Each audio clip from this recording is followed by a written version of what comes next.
The 2022 report tied to the Nigeria MSME's report indicated that 80% of business under the micro, small and medium enterprises in Africa fail within the first 5 years of their existence. This is despite the continent having one of the highest entrepreneurship rates in the world. Speaking in the interview, Mr. Collins said, and I quote his statement, "Our continent is rich in potential human, natural, and intellectual. Contrary to popular belief, capital is not our biggest challenge. In fact, Africa is attracting more venture capital, private equity, and development funding than ever before." On the prevalent leadership gaps in African businesses, the expert said, one of the most prevalent gaps is the overdependence on founders. He further said many African businesses operate like personal kingdoms rather than institutions, and founder hold critical information clause which make all key decisions and rarely empower people to lead. This creates bottlenecks that slow down innovation and weaken scalability. He further said another gap is emotional decision making instead of relying on data processes and long-term strategy, and many leaders react impulsively to daily pressure, as this results in inconsistent policies, confused employees, and missed opportunities. To end the news, the Minister of Marine and Blue Economy, Adeboye Goyitola, stated that Nigeria's return to Category C of the International Maritime Organization Council reflects a renewed vote of confidence in the country's maritime system. The statement signed by his media aide, Dr. Bolaji Akinola, the minister disclosed this when he hosted an appreciation launch for IMO delegates in London on Monday. He reaffirmed Nigeria's commitment to constructive global maritime engagement following the election victory. However, over the weekend, the newsman reported that Nigeria on Friday secured a landmark diplomatic victory as it was elected into Category C of the International Maritime Organization Council for the 2026-2027 biennium, which marks the country's return of the global maritime decision-making table after a 14-year break. The election was conducted during the IMO General Assembly in London and is regarded as a significant boost to Nigeria's standing within the international maritime community, with the country reclaiming a strategic seat last held in 2011. We end the news at 8 this morning. Thank you so much for joining us. I am Ire Ayomikole Eke. Good morning and bye for now.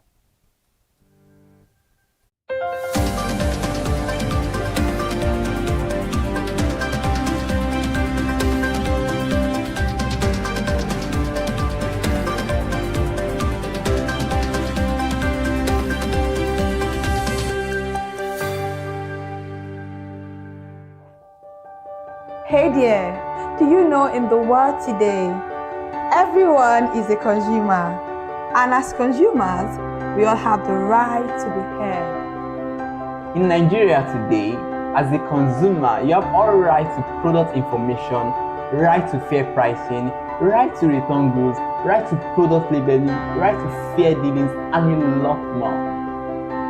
Well then, have you heard about the new media channel? ConsumerHallaTV. ConsumerHallaTV. ConsumerHallaTV.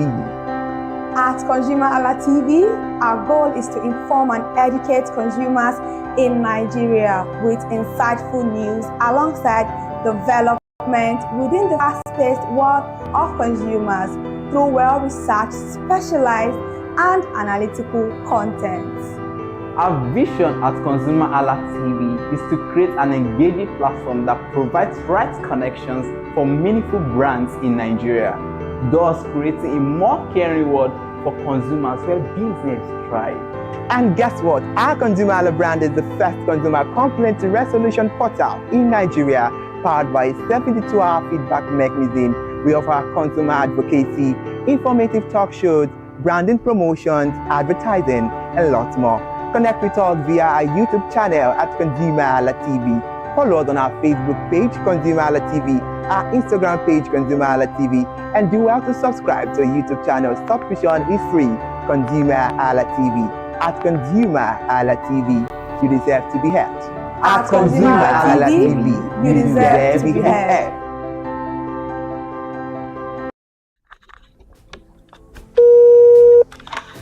Hello, consumers. You have the right to be heard. Absolutely. So join us on the conversation, share your brand experience, where you tell us all your experiences about brand on the outer world via our YouTube channel every Wednesday from the hour of 4:20 to 5:20.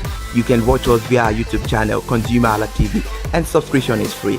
Follow us on all our social media platforms, ConsumerHallaTV.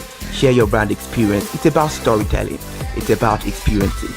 Hello, consumers. You're welcome to another exciting episode of Consumer Voice on ConsumerHallaTV. I am Matilda Omenai. As you already know, Consumer Voice is a show where we'll be visiting different places in Lagos to check out people's preferences, hear what the consumers have to say about different leading brands that they make use of. Hello, it's your boy Iremofeko Foworola, and you know what? They call me the AWUF General Overseer.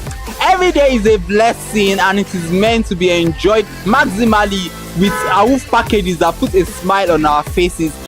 And guess what? That is why this show AWUF is for you. You can get to know about trendy market slashes, promos, offers and juicy deals that put a smile on your faces, and you can always enjoy them maximally. And you know one thing that is so interesting about this show? It is a blend of English and Pidgin. As I dey run you English, now I go dey marry am with Pidgin, make am spicy. So catch me every time on the show to enjoy more about trendy AWUF packages. Peace. Public service announcement. Hello, consumers. I am Kikelomo Ajibola, and welcome to the Scam Alert segment on ConsumerHallaTV.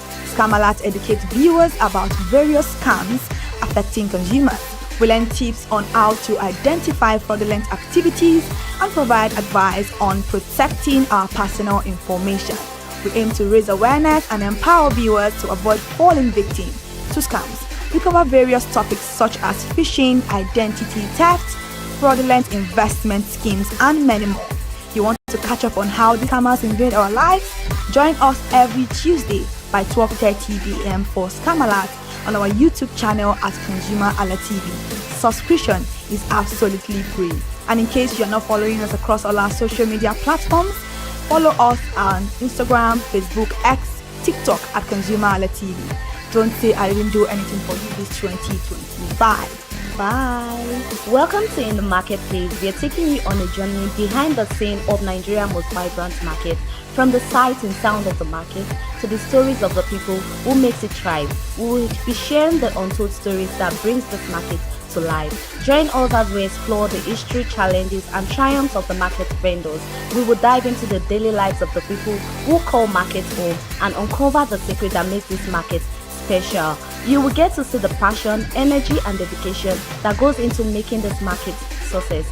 Tune in to the In the Marketplace on ConsumerHallaTV on Thursday by 11 a.m. to experience the sight and sound. Don't forget to follow us on all our social media handle on ConsumerHallaTV. I am Elizabeth Abefe.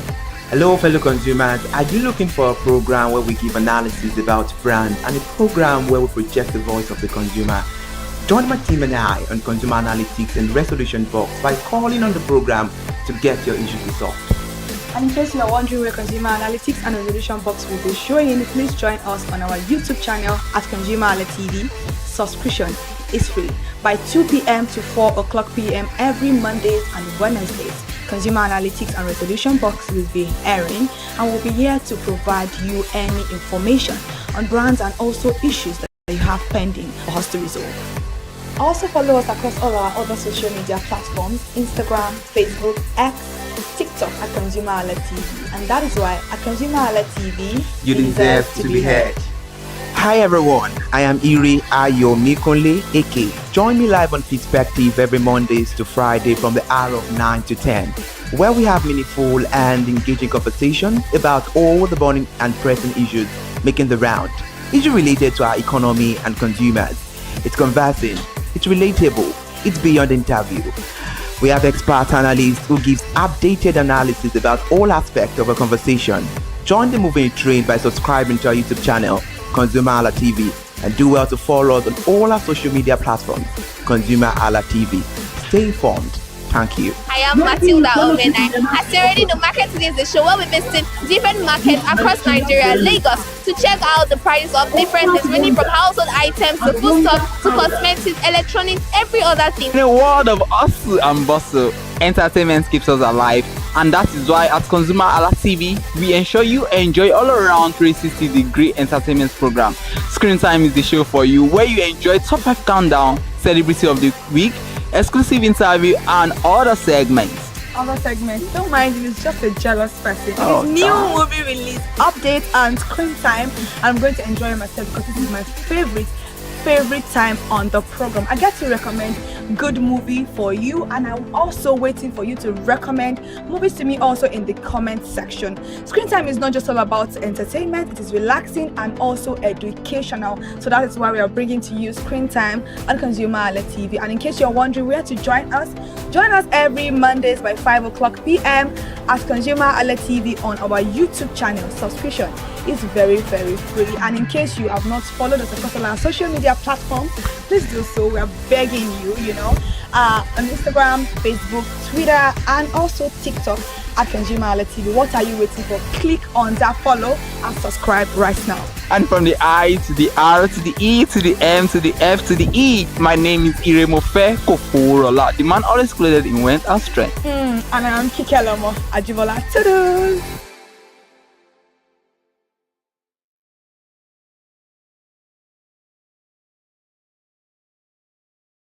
Hi people, my name is Mo Fakorede and I am a filmmaker and a film director, and you're watching ConsumerHalla TV.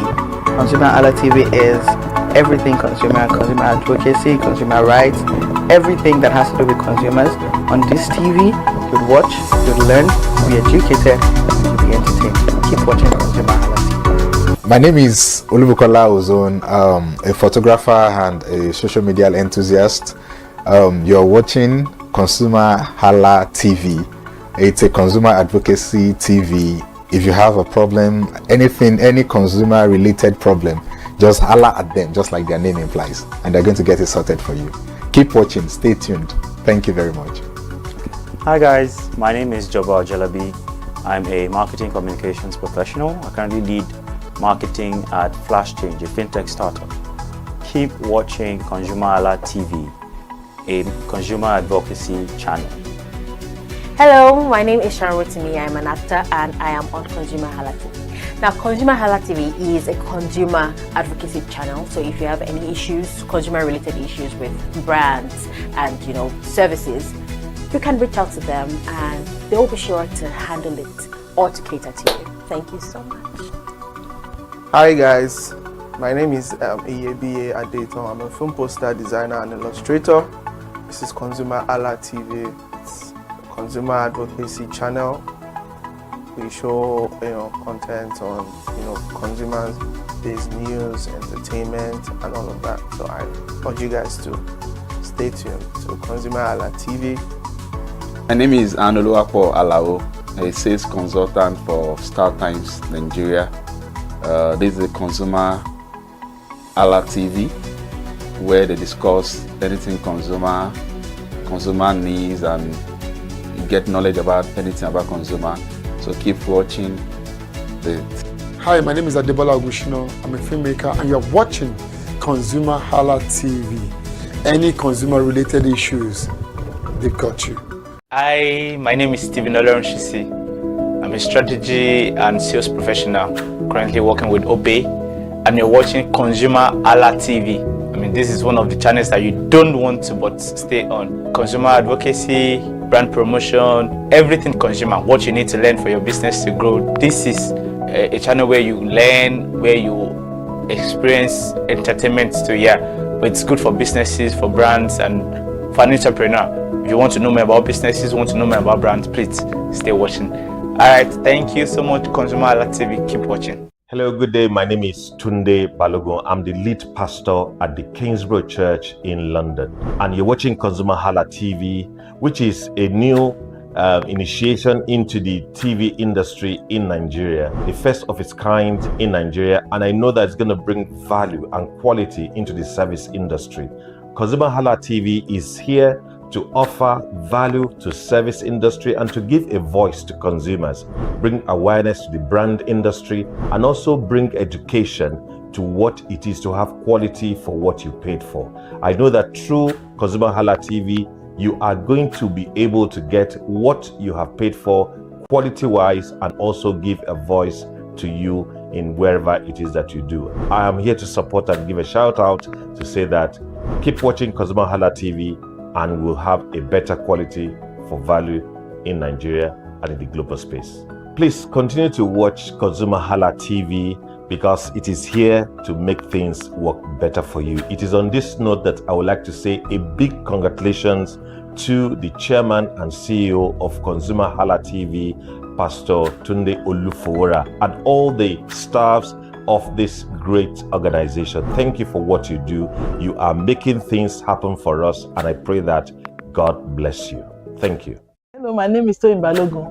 I'm here to give a shout out to ConsumerHalla TV, #1 platform helping you to shop smart, spend wisely, and live better. Anytime you have any kind of issues with your shopping, or you want to know a very honest review, please contact ConsumerHalla TV.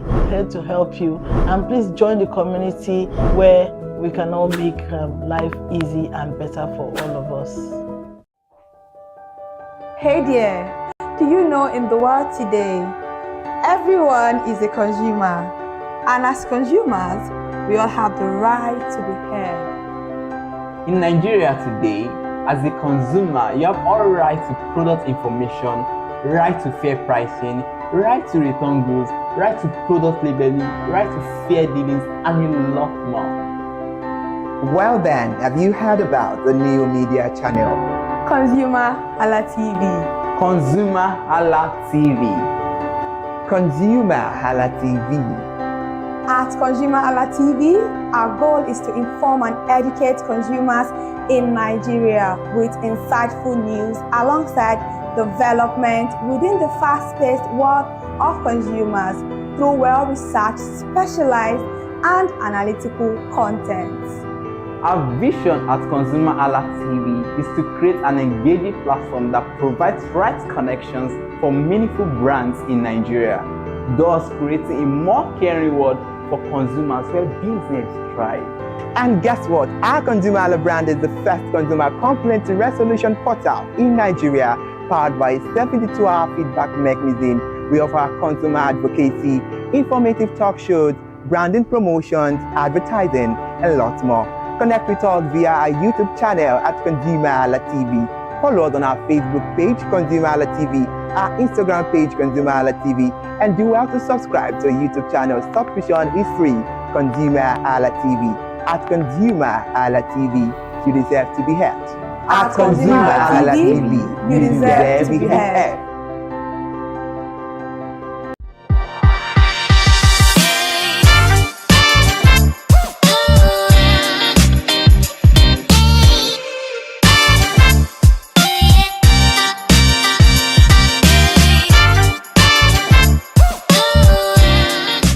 It's not a Lagos party, but it is full of people.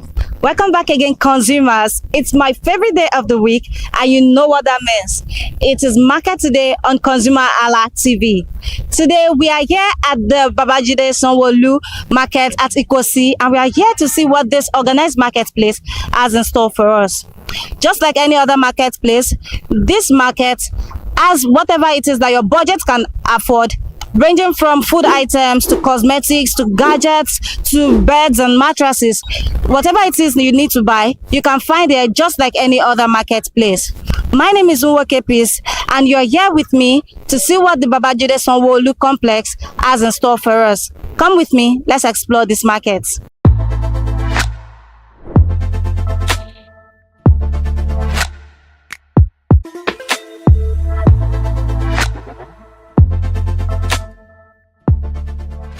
Hello, good morning. Good morning. How are you today? I'm good. Okay, can you tell me your name? My name is Sunday. Sunday. Okay, Sunday, what do you sell in this market? I sell rice, any type of rice you want to buy. Okay. So can you walk me through the price list of the rice you sell, the quantity that you have in stock? I have I have my choice. My choice is 75,000, and I have Vitally 80,000 naira. So what is the quantity of this?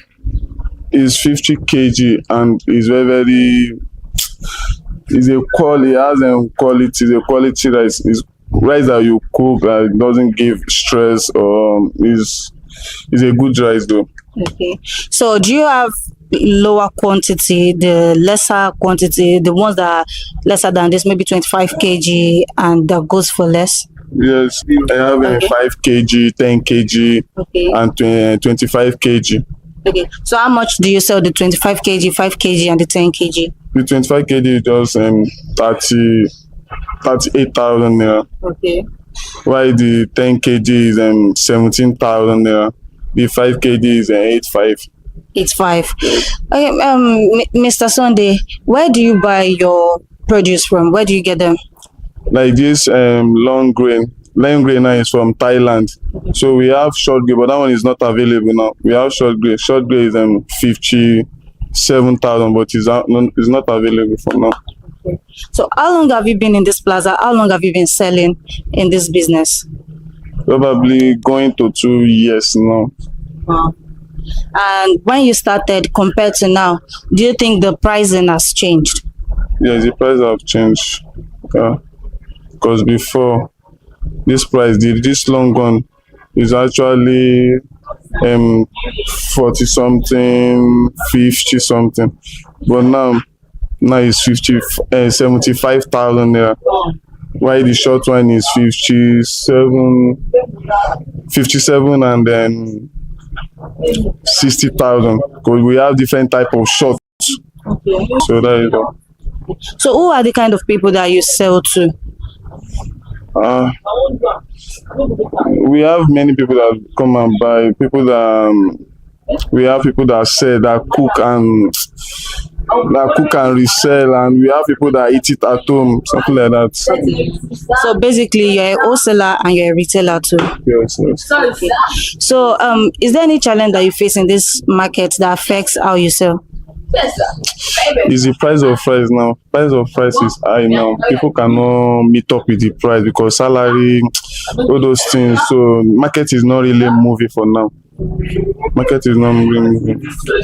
But do you think it's due to the fact that the 30 December, the Christmas season is coming up, or it has been like that? Sincerely, that maybe next month the business will still move, but for now, the business is not really moving for now. Okay. So if there was one thing you could say to the government to make this space a better place for you, what would you say? They should open borders. At least if border is open, all this thing will not be to be easier for both sellers and buyers. Oh, okay. Do you have a loyal customer base? Like people that buy from you and constantly come back to buy from you? Yeah, of course. So what makes them always come back to buy from you? Because I have quality rice, because it's good and they love it. That's why they are keeping on coming. So your loyal customer base comes back because you sell quality. Every time you need that, this is where you normally come. Thank you so much for your time. You're welcome.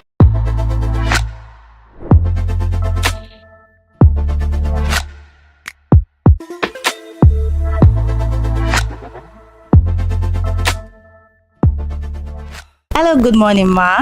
Good morning. How are you? Good morning. How are you today? We're fine. We are doing fine. So, can you please tell me your names? My name is Victoria Peters. Okay. My name is Bukola Temitope. Okay. What do you sell in this market? We sell detergents, both Eva soap, different kind of detergents anyway. Okay. So Ma, can you walk me through the price list of some of the things you sell, if not all? Like the detergents, they are in various different types. Okay. We have Magic, We have the Wave, we have the Viva, we have Viva Plus, we have Viva that you can use in your machine, and we have other type of detergent that you might use even to wash plates or even clothes too. Okay. So where do you buy your products from? Do you buy directly from the company or you buy from wholesalers? No, we join hand with the people that buy direct from the companies. Okay. So that the price will be reasonable for us to sell in wholesale price. So, and that is why we are able to sell on wholesale price, that people buying to resell will be able to gain properly. Okay. So how long have you been in this plaza? How long have you been selling here? I'm not long here. I've just about 6 months now that I've been here. And how has the business been ever since you started? God has been great. Yes. So is there any challenge that you face in this market that affects your profitability? Yes, there was a time, because the market is a new place and people just start coming in little by little. So suddenly they just decided to bring some security people that they were collecting money from people that are coming to buy. And those people are now discouraged to come. So they decided not to come again. So it affected the sales. And we now gather to talk to the management, which they promised doing something to it, which they have done it. Oh, okay. I mean, that's good that they've done something about it. So if there was one thing that you could say to the government to make this place a better place, to make your market sell better, what would you say to the government? Yes, I would like to say to the government that the money that they put in the shops is very high, is on the high side. And so many people love to come to the market, I mean, to come and collect shops, but because of the high price that they put. So most people will not have the money. If they can reduce the money, I think so many people will want to come in and this place will be fuller. So I'm going to ask you, Ma, do you think, I mean, despite the fact that you're just 6 months in this place, do you think you have a customer base? Like people that will always come to buy from you every time. Do you think you have those type of people? Yes, I have. People that buy and resell daily. People that comes to buy in bulk and they go to sell in pieces. So what is that thing that you do that makes them to always come back? Good human relation, of course. Good human relation. When they come, you give them good face and you play with them, and at least you just give them face, not that you be frowning your face and say you are selling something. Nobody will come to you. So the way you react to them will make them to come back. Even some wait for me before I come. So it is the way you relate to them that will make them to come back. Yes. So do you think because of the good human relation you have with them, has it improved your sales significantly? Yes. And the price. Okay. Thank you so much for your time, ma'am. So to you, beautiful lady, what are your plans for 30 December? I don't know. Everything's all go down, to be honest. I don't know. For now, I don't know. So no plan yet? No plan yet. I'm just praying for more sales so that I can see money. That's all. Okay, now. Thank you so much for your time.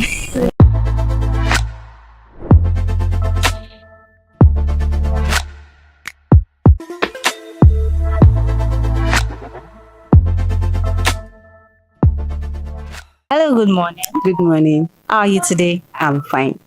How is the market today? Fine, we bless God. Okay. So can you tell me your name and what you sell in this market? Okay, my name is Promise and we sell golden penny products, most especially. Basically golden penny products? Yes. So if we look around this store now, it's only golden penny products we'll find? Yes, except from Power Oil, because we're also a distributor. Okay, so can you walk me through the price list of what you sell and how you sell them? Sure. Okay, we have golden penny spaghetti, and it's 18.5. We have both slim and fat. They are both the same price. And we have Auntie B. They are also golden penny products, but different name. It's 14,500. We have golden penny noodles, different flavors. We have the goat meat and chicken and jollof, 7,400. We have golden penny pasta, that's twist. We have both the big and small. The big one is 18.4, while the small one is 9.2. We have golden penny soya oil. We have both 2.74 liter. We have 750 cl, and we have 1 liter. Their prices. Yeah. I mean, if you don't remember the prices, okay. But No, I remember the prices. Okay. Okay, the 2.75 liter is 66,000. The 1 liter is 48.6, while the 750 cl is 38.6. And we also have power oil. Yeah. Because we do power oil too. We have the 1.4 liter, we have 75 cl, we have 4.5 and 2.6. And we also have the sachet, both big and small. The 4.5 is 71,000. The 2.6 is 84,000. The sachet, the big and small, that's 45 ml and 110 ml. The 45 ml is 17.5, while the big one is 18,000. We have 1.4, 49.2. We have 75 cl, 39.5, and we also have. That's all. That's all. basically it. Okay, so since you're a major distributor of golden penny products, that means you buy directly from the company. Yes. Okay, so how much do you buy from the company, and do you think buying directly from the company affects your pricing? No, it does not. So you don't think it is cheaper to when you buy from the company, when you sell the rate you sell to the consumer, it's not way cheaper than other marketers? No, because it's better we buy from the company, because if we're buying from another distributor, we'll have to add a little amount, and it's going to affect our price, because some customers will be like, it's too expensive. So yeah, basically that's it. So because you buy from the company, it's your pricing is cheaper. Yeah. Oh, okay. Yes. Thank you. So how long have you been in this plaza? How long have you been selling in this market? A year plus. A year plus. And you've been a major distributor for golden penny throughout that period? Yes. Okay. So is there any significant change in the pricing since you started? Do you think the pricing has changed? Do you think it's still the same rate? What do you think about that? The prices has changed, because as at last year, although last year there was some difficulties in the prices, it's going high, it's coming down, but now the prices have crashed, like really crashed. It's really affecting some of the business, some of the goods, I mean. Oh, okay. Why is it affecting some of the goods?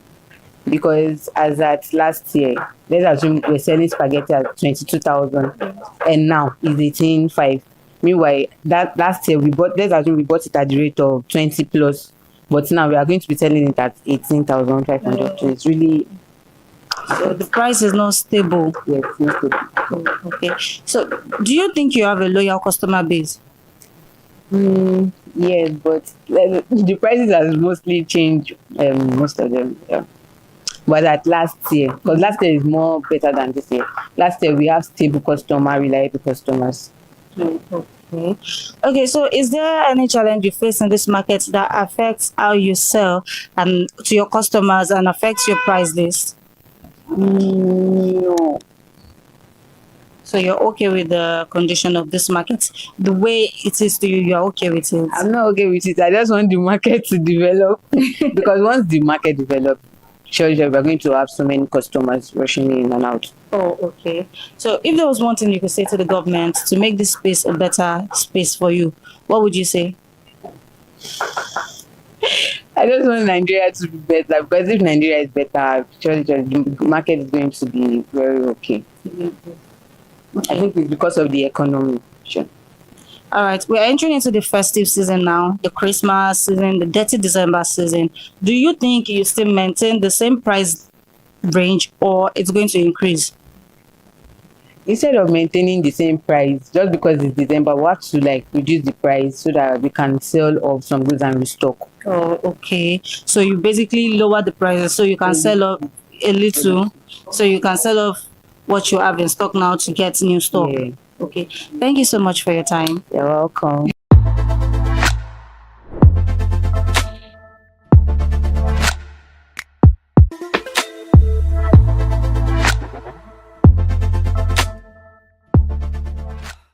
Good morning. How are you today? I'm fine. How is the market today? Fine. Okay. So can you tell me your name and what you sell in this market? Okay, my name is Damilola Adegoye. So I'm basically a sales manager here, like a sales rep for a company here. So we sell snacks from the company at lesser prices, at cheaper prices from the company. So that's what we sell here. We sell cheese ball, popcorn, classic peanuts, and other products that are not even here. So those are the things we sell here. Yeah. So basically, since you sell for a company, Yes. how do you determine your price range? How do you sell, and how do you get profits from selling like this? Profits, yes, there are ways we like. I don't really know much about the profits stuff, but the company, they know the percentage for the profits. Okay. But I think we are making profits here because it's better now than when we started. Then, so it's better now. So how long have you been in this market? For close to a year now. A year. And how has it been for you? I've seen different stages of like growth. When we first started, the sales was not really picking up, but now we are doing better. Like the sales has improved more than 3 times in a month. We stock, so the sales has improved. So do you think there's any challenge that you face in this market that basically affects how you sell to your customer? Yes, because most people then, when we started then, most people they don't, maybe let me say publicity then, because of this new shopping mall. But now people are aware because we've gone around to do marketing and other things, so people are aware now. So then, and because prices of goods here, because most people that are here, they sell in wholesales like that. So most people, they will feel like they can't come here to come and buy retail price. They will need to buy in wholesale. So that's one of the things that affects. But I think we've find solutions to it now. We sell to people that want to buy in bulk, and we also sell to people of small quantities too. So that's how we're able to maximize it. Okay. So if there was anything you could say to the government to make this place a better space for you, what would you say? The government should provide some social amenities that we need here, like electricity. We need electricity here, and some other things. They should make the prices of the shop cheap, affordable, so that people can get the shops. And because if all the shops are occupied, it will boost sales. It will boost sales. People will really sell and they will make their money. So that's one of the things I feel like they should do. Okay. So how much does a shop go for? I think 1.6 above. Yes. Thank you for your time. You're welcome.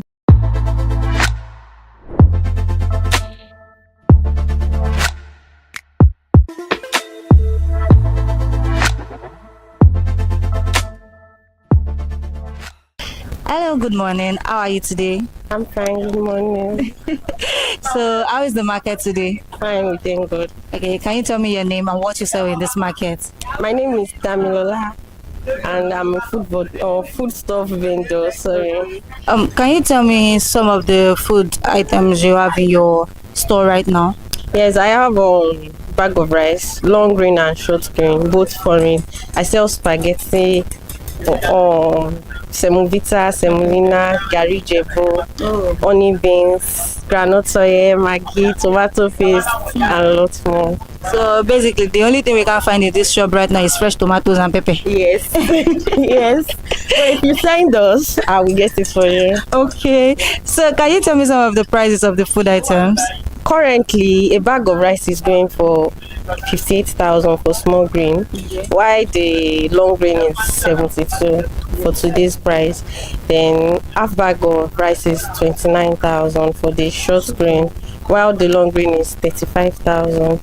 King's 5 liters oil is 17.5, 12,000 naira for 5 liters of palm oil. 2,000 naira for a sachet of no chicken. Oh, okay. Then Semovita is 15,000 for 10 kg. 5 kg is 7,500. Okay. So, where do you basically buy your products? From the company. From the company? Yes, because this is actually a sales market. And we are located in Kitson. Okay. So basically, you sell in wholesale, and do you also do retail? Sometimes, but basically on wholesales. And we have food combos. We can buy food stuff like you can get a food combo of 25,000. Yes, that would be 10 kg of rice, 2 spaghetti, 1 kg of semovita. We do food combos basically. Yeah. So, permit me to say, do you have an online store, or basically? Yes. Okay, you have an online store where you post this. So, okay, do you know about the Black Friday sales currently going on? Yes. Are you participating? Yes. So if you check my page, you will see it there. I'm currently running food combo based on Black Friday. Oh, okay. Yeah. So tell us your discounts now. You mentioned a food combo of 25,000 naira. I said a bag of rice is now currently selling for 58,000. Okay. Which we get elsewhere for 60,000, 59, 61,000. Oh. Yes. So because of your discount sales that is ongoing, it's lesser. Yes. Okay. So do you think you have a loyal customer base? Sure. What makes them keep on coming back to buy from you? Because I'm affordable.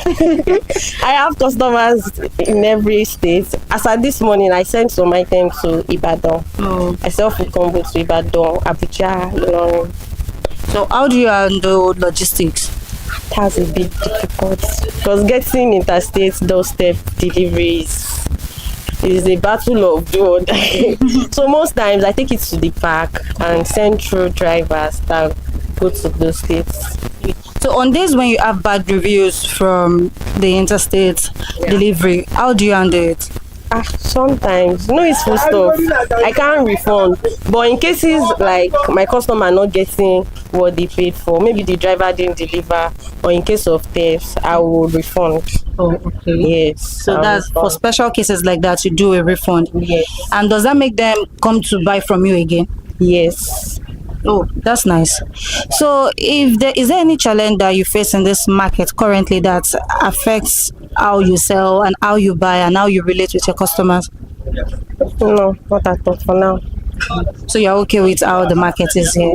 I'm not okay with it though, because I've been here since 2023 and we are currently having light issues. Our developer, he didn't meet up with his own promises and all of those things. So we are having light issues. We've not been having light since last year.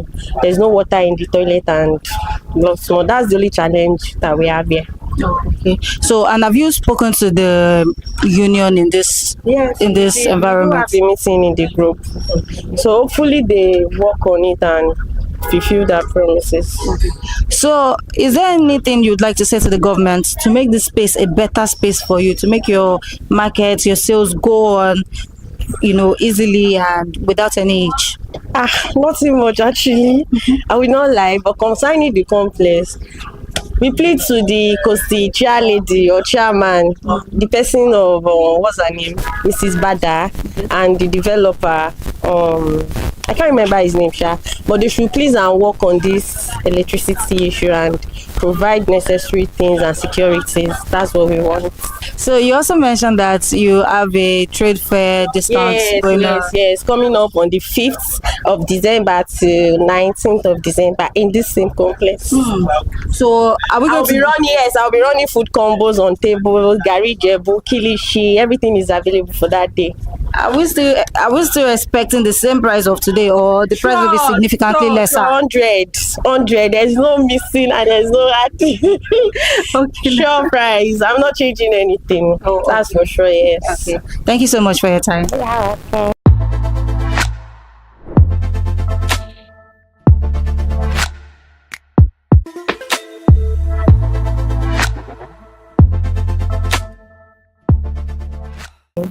Mrs. Yetunde, what do you sell in this plaza? I sell wine, juice, wine and spirits, then juice, water. So basically, this is a drink shop. Yes. Okay. So, how long have you been in this market? Today makes it 8 days. Wow. Congratulations, by the way. Okay. So, how's the market been since you started? Yeah, it's been fine. It's encouraging. Okay. So, Ma, can you walk me through the price list of some of the products that you sell? No problem. Like, which one do you want? Any of them. Just mention anyone you can mention. Okay, like Capri-Sun is 10,500. Then I have the liter can. 20. Sorry, that one is 25,000. I have the liter bottle, 33,000. I have Coca-Cola products. Yeah, like Coke, Fanta, Sprite. For now, we sell 4,500. Yeah, and then Pepsi product, anything drink. Yeah. That's what I sell. I sell energy drink too. And I sell basmati rice too. Oh, how much do you sell the basmati rice? A carton of 4 bags is 60,000. So why one is 15,000? So, Ma, where do you buy your products from? I bought from dealers. Yeah, the Coca-Cola dealers and every drinks I buy from dealers. Depending the time, I'll be able to get my own dealership. So, you buying from dealers right now, does it affect how you set your price? Not really. Not really. So, Ma, is there any challenge that you face in this market? I mean, you've only been here for like 8 days, but is there any challenge that you faced in this market that you think might affect how your productivity will be? And the only challenge for now is there is no light here, no NEPA electricity here. That's one challenge. Then the other one is water. Maybe they are working on it. We don't know. We don't have water in this market and NEPA in this market for now. So, ever since you've gotten here, do you think you've maybe gotten a customer base? You've gotten people that have bought from you and they've been coming back to buy? Yeah. Okay, so what keeps them coming back? I don't know. They just come back. Maybe the price. So you think that the price is affordable for them to be able to come back? Yes. If not, they won't come back. Yeah. All right, Ma. So is there anything you would like to say to the government to make this space a better space for you? Yeah, this place is good, but they should just work on the light issue. The light is very important. We need light for so many things. So let us have lights in this Babajide Sanwo-Olu complex. That will be fine. So thank you so much for your time, Ma. You're welcome.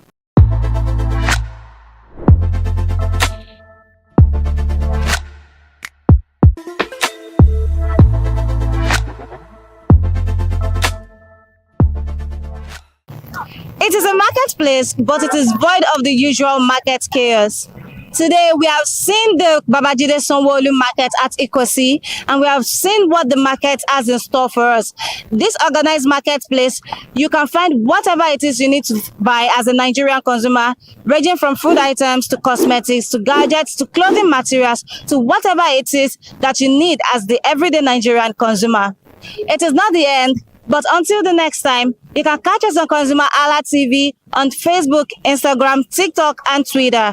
My name is Nwoke Peace, and this is Market Today on ConsumerHallaTV. Until next time, have fun and bye.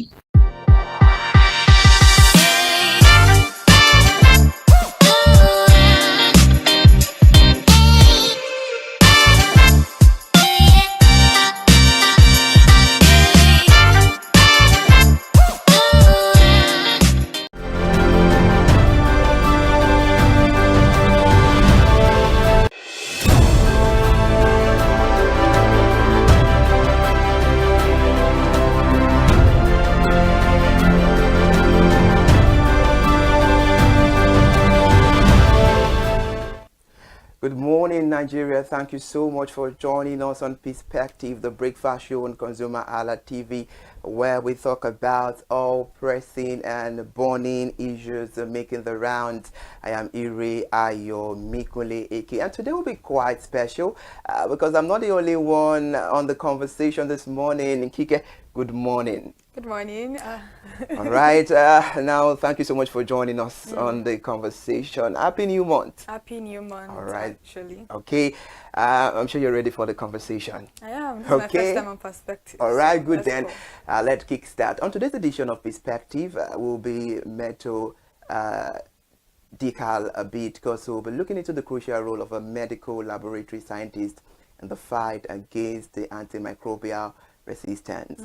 And the medical laboratory scientists are key players in fighting antimicrobial resistance, AMR, I beg your pardon. They use tests like microscopy, culture, and the susceptibility to test the identify pathogens, which are the bacterium, virus, or other microorganism that can cause disease.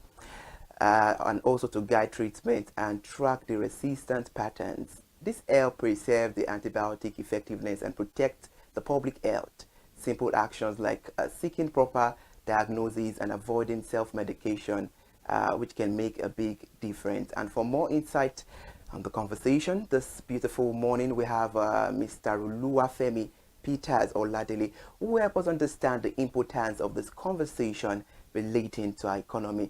It's a pleasure to have you, Mr. Peters. Thank you so much for joining us on the conversation. Thank you so much for having me. All right, then. You look dap. Thank you. All right, are you ready for the conversation? Definitely. All right, good. Now let's get into it. What are the most common misconceptions about AMR, and how can we address them in Nigeria? So, the biggest one would be the common knowledge, which we are driven by at the start of the word, which is that every ailment, every sickness is malaria or typhoid. Yeah. So this belief has driven us to everyone being physicians of their own. You'll see a mother who sees a child, I have a headache, I feel hot, and just runs to the chemist, yeah. to not even the pharmacy. The chemist, that we call in Nigeria. A chemist, just a roadside shop to get medication, anti-malaria, antibiotics, to just get them treated. And once they feel that, okay, this person, the fever is broken, no more headache, they stop the medication. And according to World Health Organization, it is funny to say that wellness is, or well-being is not just absence of disease. It's not just when you don't feel well. It's the complete and wholesome physical, mental, and social well-being. There are some people, they don't feel hot, they don't have fever, but then they are sick. They are mentally sick. So if you not say that, okay, it's only when you have fever that you're sick, it's a fallacy. So the major misconception is the fact that we do not understand that well-being or wellness is far beyond just absence of these symptoms. Okay. There are many diseases that might have the same symptom. Take, for example, the common cold. Yeah. Influence caused by maybe influenza, and also look at compare that with pneumonia, bacterial pneumonia. Yes. Though they do have the same catarrh, cough, and all that, but then if you use antibiotics for what you can just treat with by just resting, because your body makeup has its own war machineries that fight these things, which are the white blood cells. So sometimes what we just need is rest, but then everything is malaria, typhoid. So I believe that with this understanding that not everything needs treatment first, and the right way, how do you know that your the cause of your car's fault if you don't take it to a mechanic to diagnose it? Exactly. So we just see ourselves just doing things just because we feel like it. I think we even take care of our cars more than we take care of ourselves, because we all know that you cannot just open your bonnet and start, going through it. But when it comes to our body, ourselves, which is actually the engine of life, we don't get to take care of it as much as we do other things in life. But before we continue on the conversation this morning, I want to actually understand what AMR is. What is antimicrobial resistance? What causes them, and the fact that many Nigerians may be familiar of, oh, there is something that caused this particular thing, but they don't know what it is and why how they can avoid it. Okay. In simple terms, let's take for example, someone comes to you and gives you a slap through this door. The next day, the person comes through this door and gives you the same slap. The third day, the person comes through this door and gives you the same slap. What would be your response? You might want to close the door to prevent that kind of assault. So antimicrobial resistance, in simple terms, is when the drug, which is the antibiotics, we use for bacteria, because antibiotics is for bacteria. Okay. So when you use antibiotics for a viral infection, it won't work. So antimicrobial resistance is this: the bacteria that does antibiotics are supposed to kill, they grow resistant. They create some kind of shell wall against the antibiotics that is being used. Okay. So that is the simple concept of what antimicrobial resistance is. So that is how this happens. So the general knowledge is this: we've seen that, you see people say that, okay, staph aureus, if you have this thing, staph aureus, you hear that this thing very commonly. And then when you see someone with maybe UTI, when you see someone with maybe some people even STIs. I've seen a lady when I was doing my service. She just she told me that she was having some kind of feeling, and she brought out an antibiotics, just the one that she's been using before, and she just takes one or two, and she sees that she's feeling better. She leaves it. Yeah, they continue the medication. Yeah, they don't finish the medication. But then the thing is this: when you use antibiotics as prophylaxis, that is, you use it as a preventive measure. Or you continuously use it. Yes, it creates some kind of the bacteria. It kills some of them, while it immunizes some of them. Okay, it empowers them, so that when you use that drug subsequently, it won't work for that. For the one you're what you're targeting it for anymore. Yeah. So I get that. That means that it's in common terms, it has killed all the good bacteria that's supposed to protect you when you're using the particular drug. Yes, there is that. There is that. Okay. And there is the fact that when you're supposed to use, this is how it works. When you use a medication, it goes through processes. Okay. Your liver breaks it down, releases the active part of that drug into your system, and then it is transported to that target cell where it's needed. Okay. So what happens is that when you use that drug, and there's something we call bioavailability of the drug. So when you use that drug, it kills some of them. And that is why, and when it gets to a point, the availability of that drug in the system reduces. Okay. Which is why some people will tell you use this drug twice in a day. Oh, once a day. Yes, yes. So because it is believed that after like 9 hours or 12 hours, the concentration of that drug has reduced. Okay. So you need to replenish it. Okay. So that the effect of the drug would continue. And that is why they tell you that, okay, use this for 5 days. Exactly, in limited time, not stay on it for the rest of your life. So use this for 5 days, but then you see people say after 2 days they feel well and they stop it. Yeah, especially with malaria drugs. Nigerians, we do that a lot. All right, interesting. Mr. Oluwafemi, I love those analyses. They are LD and they are sharp. Now, let's look into this. How can the medical laboratory scientists collaborate with healthcare professionals to optimize antibiotic use and reduce AMR?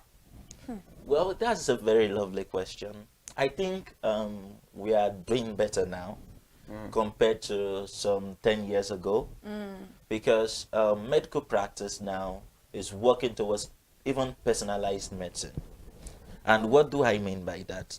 We've come to understand the importance of collaboration in the healthcare space, in the medical space, where we see the importance of the doctor, with the importance of the pharmacist, the importance of the nurse, the importance of the medical laboratory scientist. Okay. Some years ago, we do not have that. I could remember when during my training as a medical laboratory scientist, I went to a doctor in our clinic then, and I told him that, see, I've done tests, and I've seen that I have malaria. And the guy was like, who told you that? It's only it's testing that will tell you that you have malaria. I was like, what are you even saying? The only way you can confirm if you have an ailment is when you go through testing. And now, because you want to prove some kind of superiority complex, you're trying to talk me down. And at the end of that conversation, he was telling me that, do you know you can still go back and do medicine? I was like, that's even out of the point. But now we've come to understand the unique roles of each healthcare professional. So the role of the medical laboratory scientist is even beyond diagnosis. We even do surveillance. Because you cannot say that a drug is resistant except we tell you that it's resistant. Because in a climb like ours, 2 weeks ago, I was in a conference, a summit, Impact Africa Summit. And then they asked a question like, okay, how do you know the effectiveness of the drug and all that? And the first thing the physician said was that, see, the first thing that comes to mind when you talk about, when you see a drug not functioning, is that you've prescribed or you've used a fake drug. There's that. There's that. And there is drug resistance. So the first thing that comes to mind for a random physician who is not that deep is that maybe it's a fake drug. Let's try and get from another source. But then you cannot confirm that a drug is resistant if we have not told you that it's resistant. Because what we do in the lab is that we try to isolate the organism. We try to grow it in the lab. And then we test different drugs. We identify it that, okay, this is this, this is that. Then we try to test different drugs against that organism. And then we now track the one that is effective, the one that is not effective. We call it resistant drugs, and we now dictate the ones that are sensitive. So you're saying that it's not only antibiotics that can be resistant to somebody. No. There can be other drugs also that can be resistant to somebody, because I think in the last 3 years, antibiotics has been the forefront of conversations for medical practitioners about resistance, about how they will do surgeries for people and then they will try to treat some infections with antibiotics, and it doesn't work anymore. All because of the fact that the people, Nigerians, we tend to use a lot of antibiotics. I don't know who is prescribing it for us, but any little thing we are going to, just like a UTI you mentioned, most ladies will tell you, I'll use Flagyl 400 and then I'm good to go. You didn't go to the hospital to know whether you can use it. You didn't even know whether you can take injection for it, because a lot of people think infection is stereotype alone to sexually transmitted disease, whereas you can get UTI as a lady in a different form, but they don't know. Maybe they are shy to talk about that with their doctors. Maybe they don't want to be judged, because most of them will be like, why would I go to the hospital to go and tell a male doctor or a female doctor that I have? They'll be like, oh, maybe I am loose. Those are conversations that medical practitioners need to actually have with different people. They need to bring out this awareness that there's some illness that is not even associated to STI, but many people don't know that. We are, according to maybe research or statistics, is common for women to actually have infection. Maybe because of where you are using your toilet, maybe the water you are using. The first time I got a UTI infection, it was the water in where I served in Ibadan. It was a well water that I used, and I noticed it, and I'm like, I've never, you know, something that I've never noticed that before. I've never had a change in my body like that. So I called my father.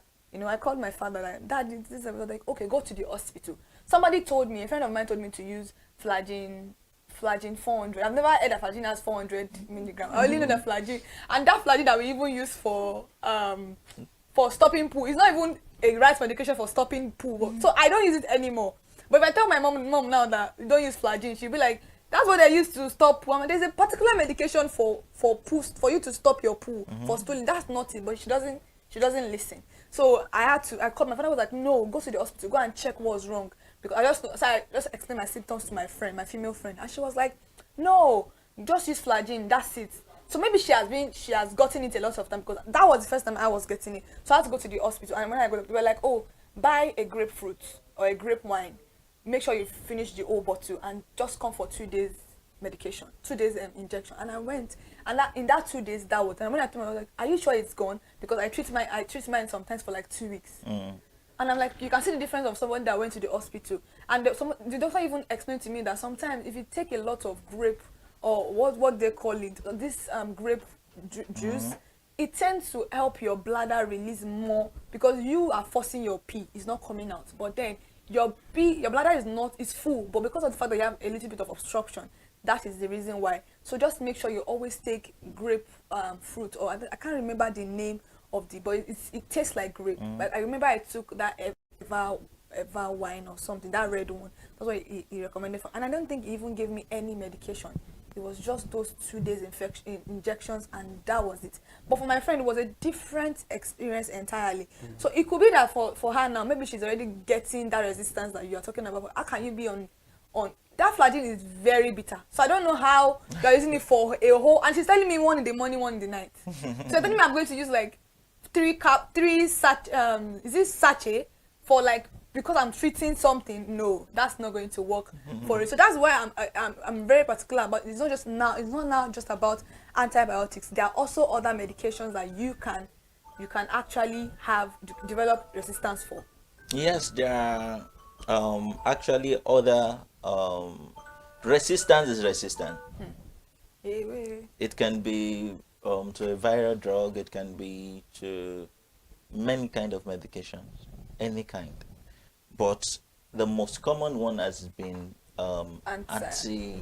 Biotics. Okay, because that's what is very common. That is the most common one. And people just believe that if it has worked the first time, it will work the second time, which is not entirely true. The body has, take for example the UTI, the body has good microorganisms that actually protect you. But then when you use antibiotics indiscriminately, you kill them. Those are the good bacteria I was talking about. Yeah. So you kill them, and then you allow for these bad microorganisms to be playing ball. All right, interesting. Mr. Olufemi, while making your analysis the other time, you made mention of the role of the laboratory, and you made mention of surveillance. Now, let me ask you, can you please elaborate on the role of surveillance in tracking resistant patterns and informing public health policies? So, like I said the other time, we've had a lot of policies around antimicrobial resistance, which has helped also in preserving and protecting higher burden on our healthcare system. Because currently, you will talk about brain drain. I saw a consultant, I think nephrologist, saying that in the current statistics for consultant nephrologists is 1 to 1, is it 1 million in Nigeria? Now imagine a situation whereby, and what happens when antimicrobial resistance occurs and we do not track it down now, is that it increased hospitalization rate. People will keep on coming back and coming back and coming back to treat the same thing. And it increases the burden on our healthcare system. The same time a doctor would used to attend to like other people they will keep on using it to attend to same persons. So we see that, and then we've had the role of the medical laboratory scientist to help the physician track down and know how to make their treatments more effective. So, like I said the other time, you cannot know if a drug is resistant if we do not tell you that it's resistant. We are the ones that know the pattern. We see it from the lab that, okay, after a while, and that is the reason for data. We have our data. So we see it from pattern that, okay, over a while, and for example, we have MRSA, which is the methicillin resistant Staphylococcus aureus, which is being tracked right now. That is the role of a medical laboratory scientist. So we see the pattern, we see the drugs that are being resistant to these things, and then we alert the policymakers that, see, these are the drugs that we've seen over time that is becoming resistant to this class of organisms. So it involves and it informs them of the kind of policies that can be taken to prevent these things. So in the National Action Plan it took effect from last year 2024 to 2028, over a 4 years period. There is the antimicrobial stewardship, which is a policy that promotes the prudent use of antibiotics in both human and animal. Do you know, shockingly, that one of the major contributors for drug resistance, this particular question, is from animal? I wanted to ask you about agricultural livestock. That's where my question is going to come from, because it's very, like, I'm aware of the fact that the medication they use in treating what we ingest can also cause a lot of antibiotic deposit in our body. So I wanted to ask you that. I wanted you to even explain in great detail how that's, because a lot of Nigerians consume chicken, beef, pork, stuff like that, and these are the medication that these what will I say? Will I say the owners of this poultry, they don't even have the knowledge. It's not that they have a veterinary doctor that is taking care of their livestock. They just maybe let me just put antibiotics. Let me grind it into the water they are drinking. Let me do that, and then they are feeding these things, and for us consuming it also is depositing in our body. I wanted you to explain that for me. Those are one of the questions that I wanted to ask you.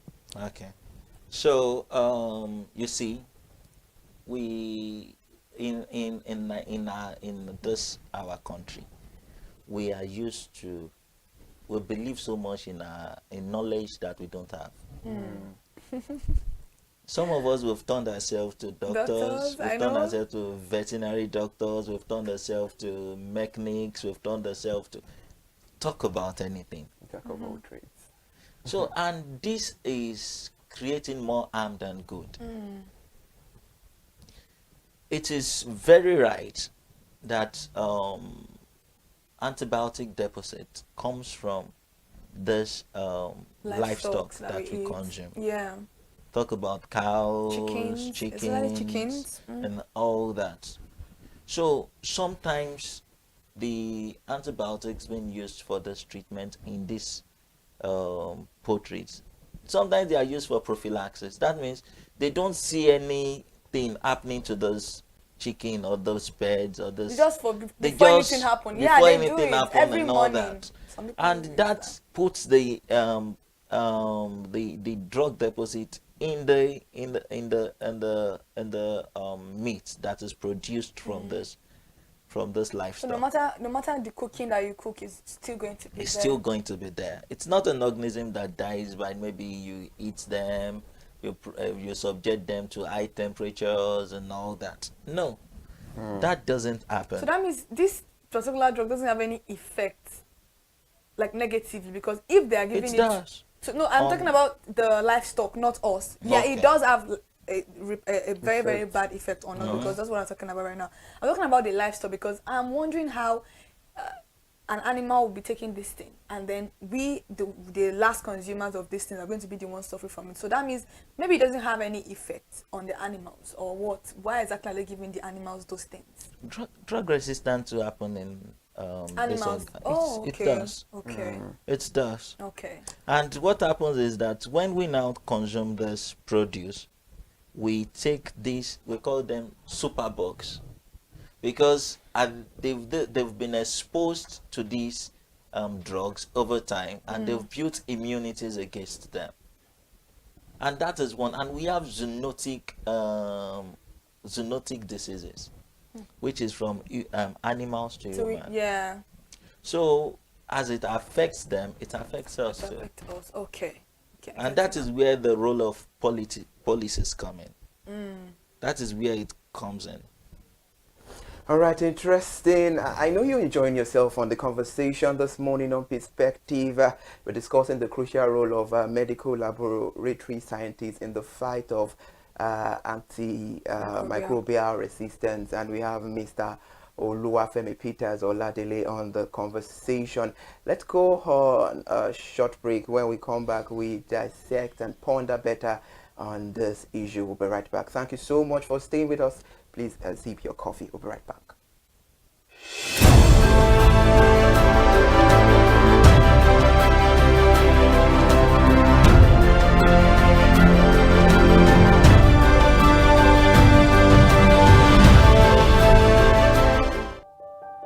Hey there, do you know in the world today, everyone is a consumer, and as consumers, we all have the right to be heard. In Nigeria today, as a consumer, you have all right to product information, right to fair pricing, right to return goods, right to product labeling, right to fair dealings, and a lot more.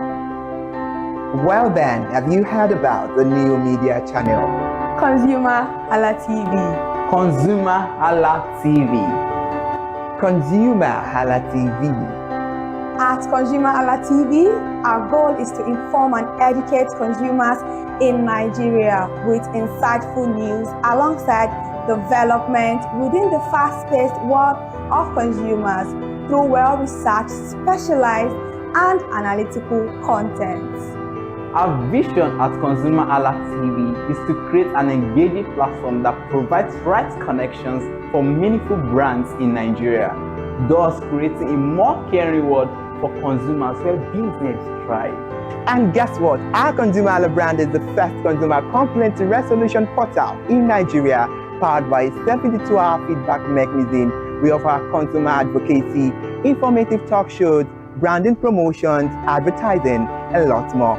Connect with us via our YouTube channel at ConsumerHalla TV. Follow us on our Facebook page, ConsumerHalla TV, our Instagram page, ConsumerHalla TV, and do well to subscribe to our YouTube channel. Subscription is free. ConsumerHalla TV. At ConsumerHalla TV, you deserve to be heard. At ConsumerHalla TV, you deserve to be heard.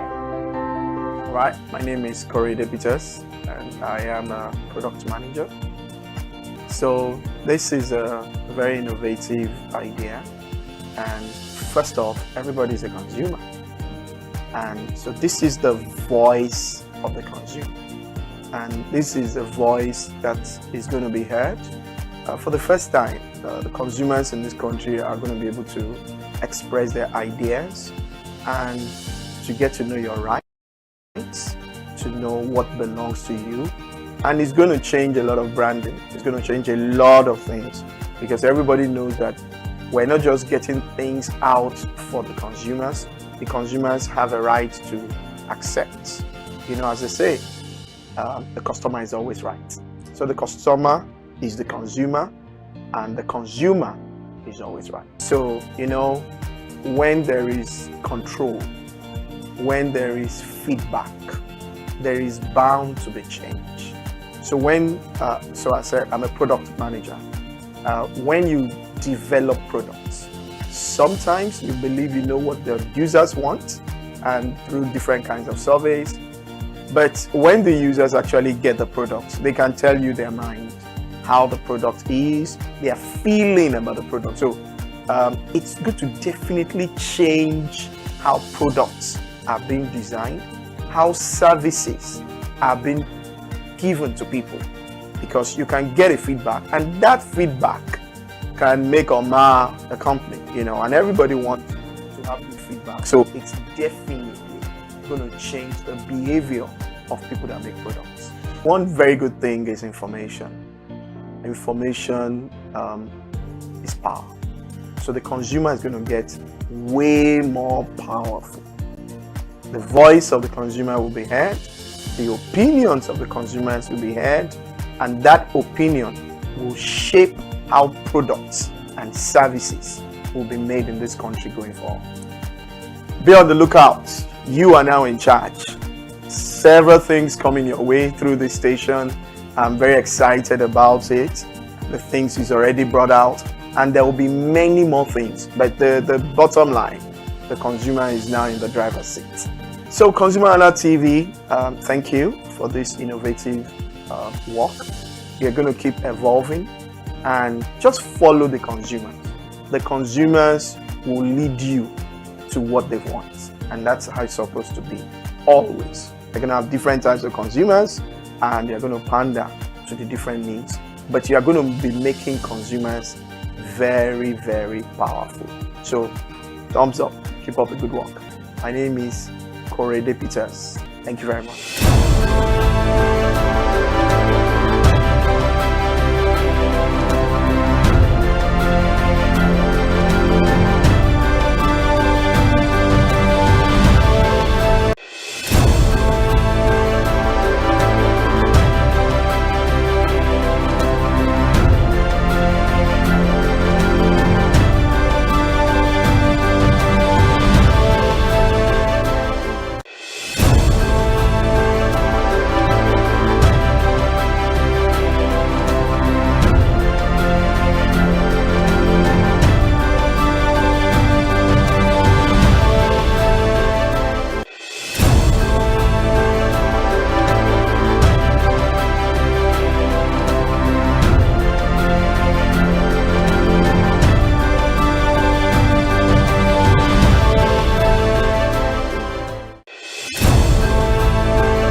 Well, I appreciate you for still staying there and watching Perspective on ConsumerHalla TV. This is where we have discussions about pressing issues and burning issues making the round. And on the conversation, we are having something important that it's crucial to talk about. That is the crucial role of a medical laboratory scientist in the fight against antimicrobial resistance. And we have Mr. Oluwafemi Peters Oladele on the conversation. Now let's get to it. What are the implications of AMR on Nigeria's healthcare system? So when we talk about the how this directly affect our healthcare system, one of the things we'll talk about is the effect of AMR, which is treatment failure. You notice that you keep on treating the same thing over and over again. And then this is increasing the burden on our healthcare system. So take for example, another topic is this typhoid thing. When people say that I have typhoid, and I have this thing, I have that, how do you know you have typhoid? Because before you have typhoid, the way you ingest salmonella is, have you taken any dirty water? Did you, how are you sure that? You can't even assert. If you have typhoid, you won't be the one to tell us you have typhoid. So you just say people just when they feel fever or they are pooing, they tell you that they have typhoid. Or diarrhea. Or diarrhea. which of course increases the burden, the healthcare burden we are faced with in the healthcare space. Where treatments now fail.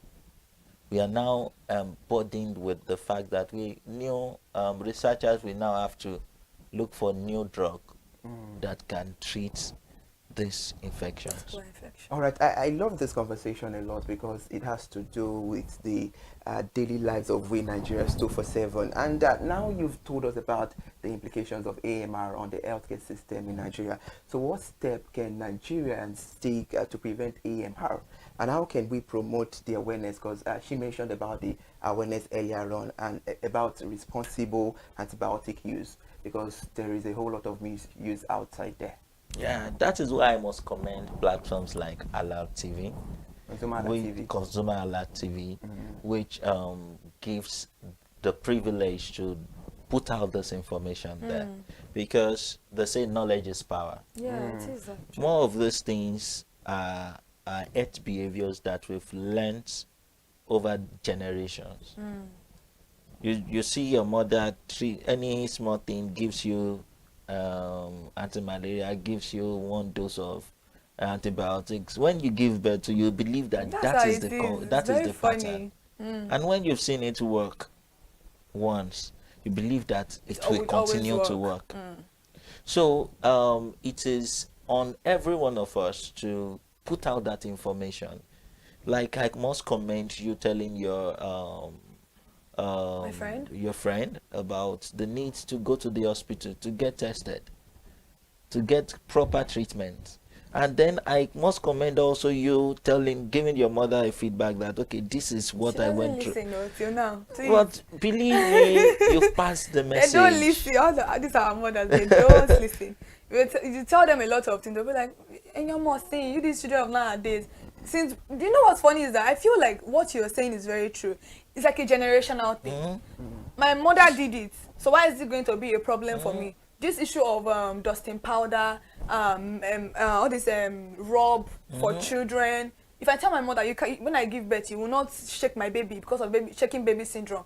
She doesn't believe any of that. Didn't I do it for you? You know how did you? Did you die? She tell me, like, you know, all those. They are very funny. That there are things that, and I now explain to her that. Do you notice that the mortality rate in the country has dropped because people that are giving birth after you guys are more aware? You can't compare the mortality rate of when you were giving birth as at that time, even up to 2007, compared to it now. Even we losing mothers now, some mothers already have their birth plan. They will ask you, do you have blood in store for me? Because they are informed of all of these things. So, but the older generation would not listen. They would not listen to you because we have that issue.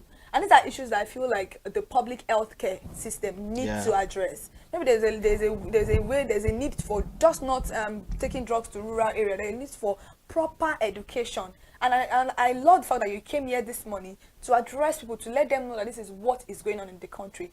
You having your baby on the same bed with you is as you saying that you want to just kill that child. God forbid, a lot of people's children die. You just see them, we slept together yesterday, now what happened? You might have rolled, or the people might have rolled and suffocated, but they don't understand any of this because they've been doing it, and so it is very, very safe and practical, which is not always like that. Very true. All right, now, what do you think is the fears of Nigerians that make them neglect hospitals and laboratory when they are feeling ill and prefer to do self-medication? Because this is becoming alarming, and right now we need to create that awareness that what you're doing is bad, and it's high time people stop it and do the right thing at the right time. You see, one of the things I must commend the Lagos state government for is their role in helping to reduce payment of healthcare services out of pocket. Okay. So you see the Lagos state, what do they call them now? I think, is it Lamasa or something, that are in charge of HMOs, Lagos State HMOs, Health Management organizations. Yes. So you see them going to rural communities to tell them that, okay, you can be on this platform and then you don't need to pay for healthcare services. A lot of them actually. So, Niger girls, I've seen a lot. Yeah. So one of the major contributors for people not patronizing it's money. And would you blame them? No. Because the economy has affected the healthcare system too. take for example, some years ago, I'm a medical laboratory scientist. One of our reagents used in testing HIV used to sell for 18,000 naira. Guess how much it is now? Just to test for HIV. As in the kit used for testing. How Guess how much much it is now? How much? 120,000. I was thinking about that. 18,000. From 18,000. That was when? That was about a year ago or a year and a half. That's 2023. Let's say 2023. Let's say 2023. Wow. Now it's 120,000. Where would the money come from? People will pay. So one of the major reasons why people don't use healthcare facilities is because of money. And then the solution to that is we should encourage our people to be on HMO platforms. So it's not only because many people think HMO is just for office people, 9 to 5. No. So it's not just for office people. No, it's not. It's not. It's not. With the policy in Lagos State that every worker must be on HMO. If you are employing more than 5 staff, you must place them on HMO. So Ilera Eco is also like an HMO. Yes. Because I know that Ilera Eco, yes, I think it's for elderly. Is it just for elderly people? It's just no, for it's for everybody. Okay. That one is for reducing the money. But it only works for public hospitals, right? Yes. Okay. You've commended the Lagos State government in charge of HMOs and all of that. How can the government and the private sector support the medical laboratory scientists in the fight against AMR? Okay, one of the things that we can do, and we that will help the system, is for research and development. Okay. Because when this occurs, new drugs must be discovered. And also funding. Help our system to get funding so that we can help better place our healthcare system. So there are many ways, and help in surveillance also. So these are ways that the public and private partnerships can help in curbing this particular issue, because it's a menace. It is a menace. According to the World Health Organization, about 1.2 million people face this yearly. Yearly, not the total. Wow.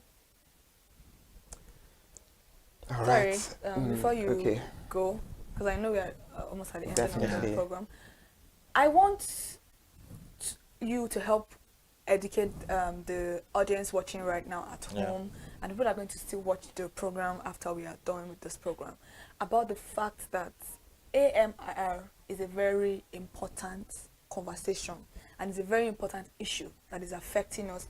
Does it have a cure? These are things I know many of us will want to know. Is it curable, or once you have that particular resistance, you have to be placed on other diagnoses? Well, antimicrobial resistance for organisms, it's not curable, and it's not, how do I put this now? Malaria is UTI is an infection, it's a disease. STIs can be diseases and all that. But for antimicrobial resistance, it can happen across board. It can happen to just anything, any disease.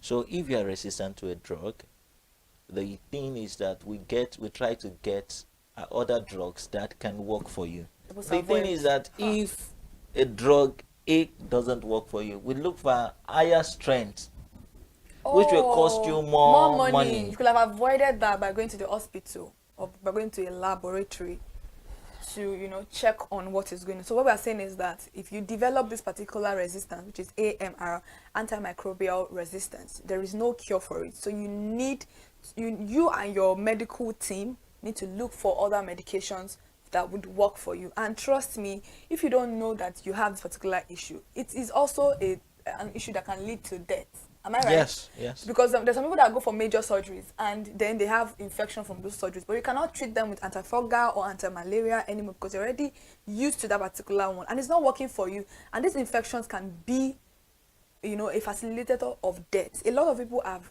died due to this particular issue. So that's what we are talking about this morning. All right, Thank you. interesting. Now to brush things up because we have to round the conversation up this morning. What message would you like to convey to Nigerians about the importance of the medical laboratory scientists in combating AMR? What I would say to us is, beyond seeking medical attention, make sure that when you have things like UTIs, get tested. Exactly. Because that's the only way you can know what drug will work for you. That's true. Drugs is not one shoe fits all.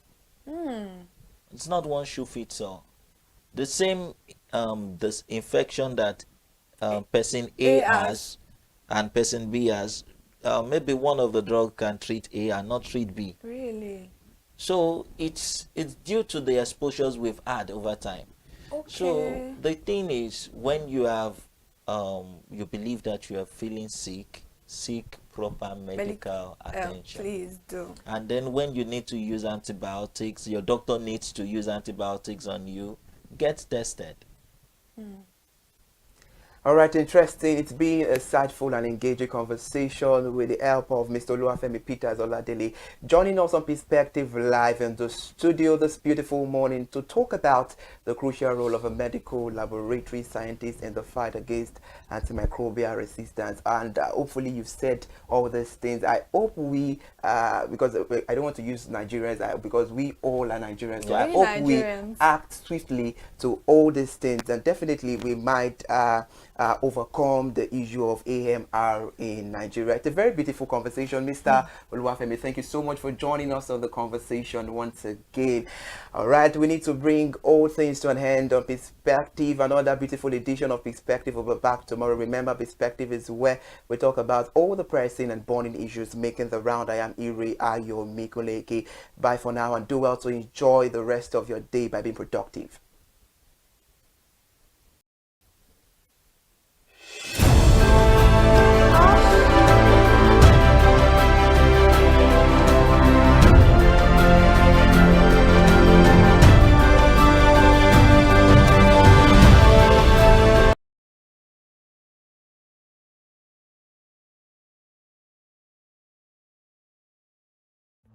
My name is Tunde Olufowora, and I'm the CEO of Bandai Communications. We are what we call the publisher or the owner of the new initiative called ConsumerHallaTV. ConsumerHallaTV is actually Nigeria's first consumer-centered, or called a consumer-centric television platform that aims to bring voice to the over 220 million Nigerians. It was a vision that came to my heart about 10 years ago. I remember that I was traveling. I traveled out of the country, on airline. And I had this unpleasant experience. It was a trip to an African country from Nigeria, and I actually went with a local flight from Nigeria. I wouldn't want to mention the name of the airline, and then it was to South Africa. And we landed in South Africa, and let me just paraphrase it. When I was coming back, I had some money, some dollars, and that someone had given to me to hand over to another person in Nigeria. So I wanted to help out. I didn't want to carry the cash on myself, so For whatever reason, I had a small case, and I felt that it was safer for me to put the money in my luggage. So I put it in a safe place in my luggage, got everything intact, and I checked in my luggage. My arrival in Nigeria, I was standing and was waiting by the carousel just so that I could pick up my luggage, and then I was there for 1 hour and waiting for my luggage. I didn't know that my luggage already arrived, and it was one of the luggage that was moving around on the carousel. So after about 1 hour wait, I looked to my left and my right. Almost everybody had gone. I think there were just about 2 or 3 left. So I beckoned on the woman that was on my side, and I noticed she was really in tears. Madam, what happened? She said, her bag has just been torn and a lot of things stolen. So I said, well, I've also been waiting for my own. She said, you better go and check those, those luggages there. Maybe yours is one of them. And lo and behold, I went around there. Mine was one of them. By the time I got it, everything inside my luggage was gone. All the valuable things there were gone. To cut the long story short, we felt there was need for us to report the case, at least to the airline. It was in the night, about 8 o'clock or 9 o'clock. We went in to go and see the officer that was in charge. As soon as we got in there, the officer said, "Oh, so sorry, but you will have to go to our head office in somewhere in Victoria Island, to lodge a complaint." Okay. So the next day we went to the Victoria Island and we lodged a complaint, and that was it. And since that day, I'm talking a story of over 10 years ago, I didn't get a call, not even a call from that airline to talk to me about what happened to my luggage. Now, about a month after that trip, I had another opportunity to travel out of the country. This time around it was to US, and it was an official assignment. And I flew on, I will mention the airline this time around. I flew on a BA. I really didn't like BA. I usually go with Virgin Atlantic and things like that. But my protocol officer convinced me and said, "Okay, you will love BA. Why don't you go on BA?" Anyway, so I went on BA to US. And of course, when I returned from US to Nigeria, we had to do, of course, there will be like a connecting flight, from Heathrow. So we got into London Heathrow, and then because it was through Heathrow that we went, and then so they changed since it was BA, they changed the aircraft this time around to a bigger one. I mean, clearly because there were more Nigerians, or more people that were planning to come to Nigeria, and then we boarded. Not quite 10 minutes into the flight, in the air, the aircraft started malfunctioning. The air conditioning compartment were not functioning very well. I was on what you call business economy. The whole of that business economy all the way to economy side, the ACs were not working well. It was hot. And then I was watching. And then from that moment till we got to Nigeria. From that moment till we got to, I'm just trying to paraphrase. From that moment till we got to Nigeria, I could remember very well how many times the pilot, broke into conversation and had to apologize and say, "We're really very sorry about this." He was giving us almost every 10, I could almost say almost every 30 minutes. There's always a kind of update. "So sorry, this is what we're doing now, this is what we're doing." While we were on that journey, I also remember an incident. So they came, the crew apparently couldn't resolve it. They couldn't manage the crisis or what was going on about it. They couldn't fix it. So they came up and said, "We're so sorry, but for all the inconvenience, we're declaring, free lunch, free whatever it is you want, you can get. So trust Nigerians. You need to hear how everybody was jubilating, But something struck me. The experience I had just about a month before, and this experience, somehow I started comparing them. I was trying to see how this matter will be managed. Again, to cut the story short, we landed in Nigeria on the BA. Before we landed, the pilot announced and said that for the inconvenient, they will be giving a voucher of £50 to everyone that flew on that aircraft. I thought it was a joke. I mean, it was my first time with BA, but for what I knew or know of the British man would never even play with his 1 penny, talking of £1. So I felt that must be a joke of the year. So we left. I got back to my office. I think it was just about a week after.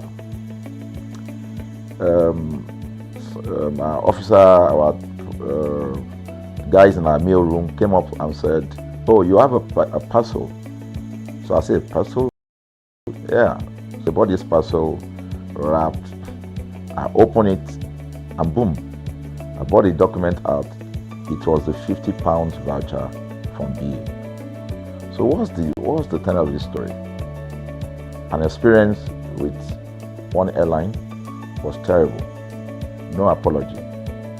An experience with another one, even though it was a bad experience, but it was very well managed. So managed that even if we have suffered anything in that aircraft, you probably, for the sake of how they manage it, will have forgiven them. So that was how this journey started. So I started thinking, my mind, this is what we go through in this country. But are we different from other nations? So God put in my heart the idea of ConsumerHalla. That's why the Hala came with consumer. And we started that journey about 10 years ago. We started by creating a platform called ConsumerHalla, where consumers, so I discovered that Nigerian consumers don't have a voice. So things happen, and that's it. We live with everything. So we've started the journey from creating the platform.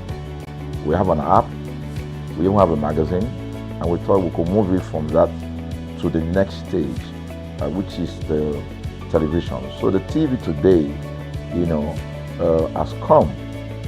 So I would say precept by precept, line upon line, we have been able to build on our aspiration, to finally bring to birth this unique and exciting platform, So it's a digital telecast, and our goal is to further connect consumers in Nigeria to brands with insightful news, development within the fast-paced world of consumers. The world of consumers is growing at a very fast pace, So we want to inform Nigerians. We want to get them educated about their rights, So our role is that we're going to educate consumers in Nigeria, all right?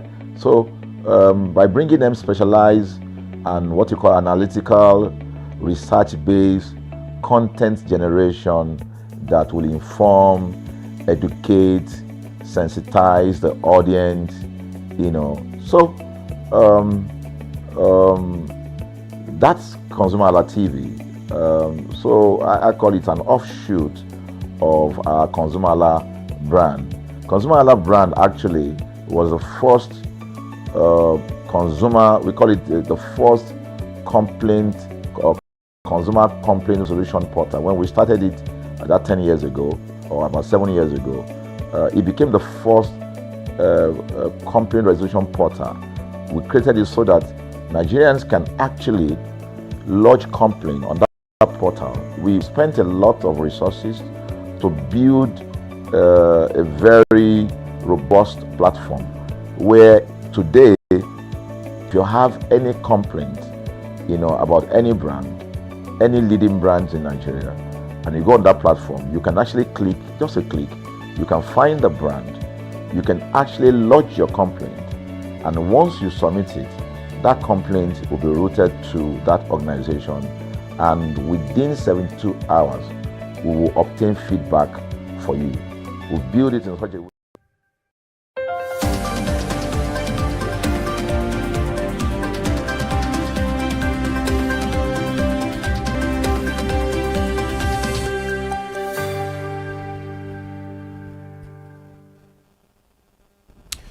Good morning. Thank you so much for joining us on ConsumerHallaTV News at 10. I am Iri Ayomikuleke. And now let's quickly get into the news. The federal government, through the Nigerian Upstream Petroleum Regulatory Commission, has unveiled an ambitious plan to attract $10 billion, renew investment, and to unlock the 2 billion barrels of crude oil reserves through the newly commenced Nigeria 2025 Petroleum Licensing Round.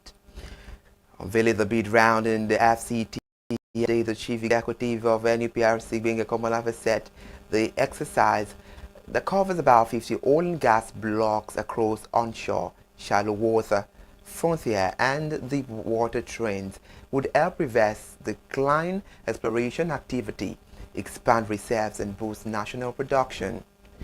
Mr. Komalafe said the round marks a major step in the country's push to revitalize exploration and boost long-term production capacity.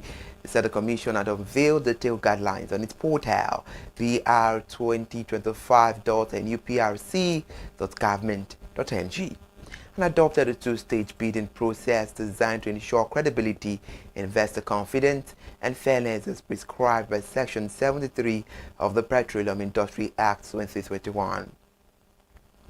It said the Nigerian Upstream Petroleum Regulatory Commission is proud to formally announce the commencement of the Nigeria 2025 licensing round and the launch of the licensing round online portal, br2025.nuprc.government.ng.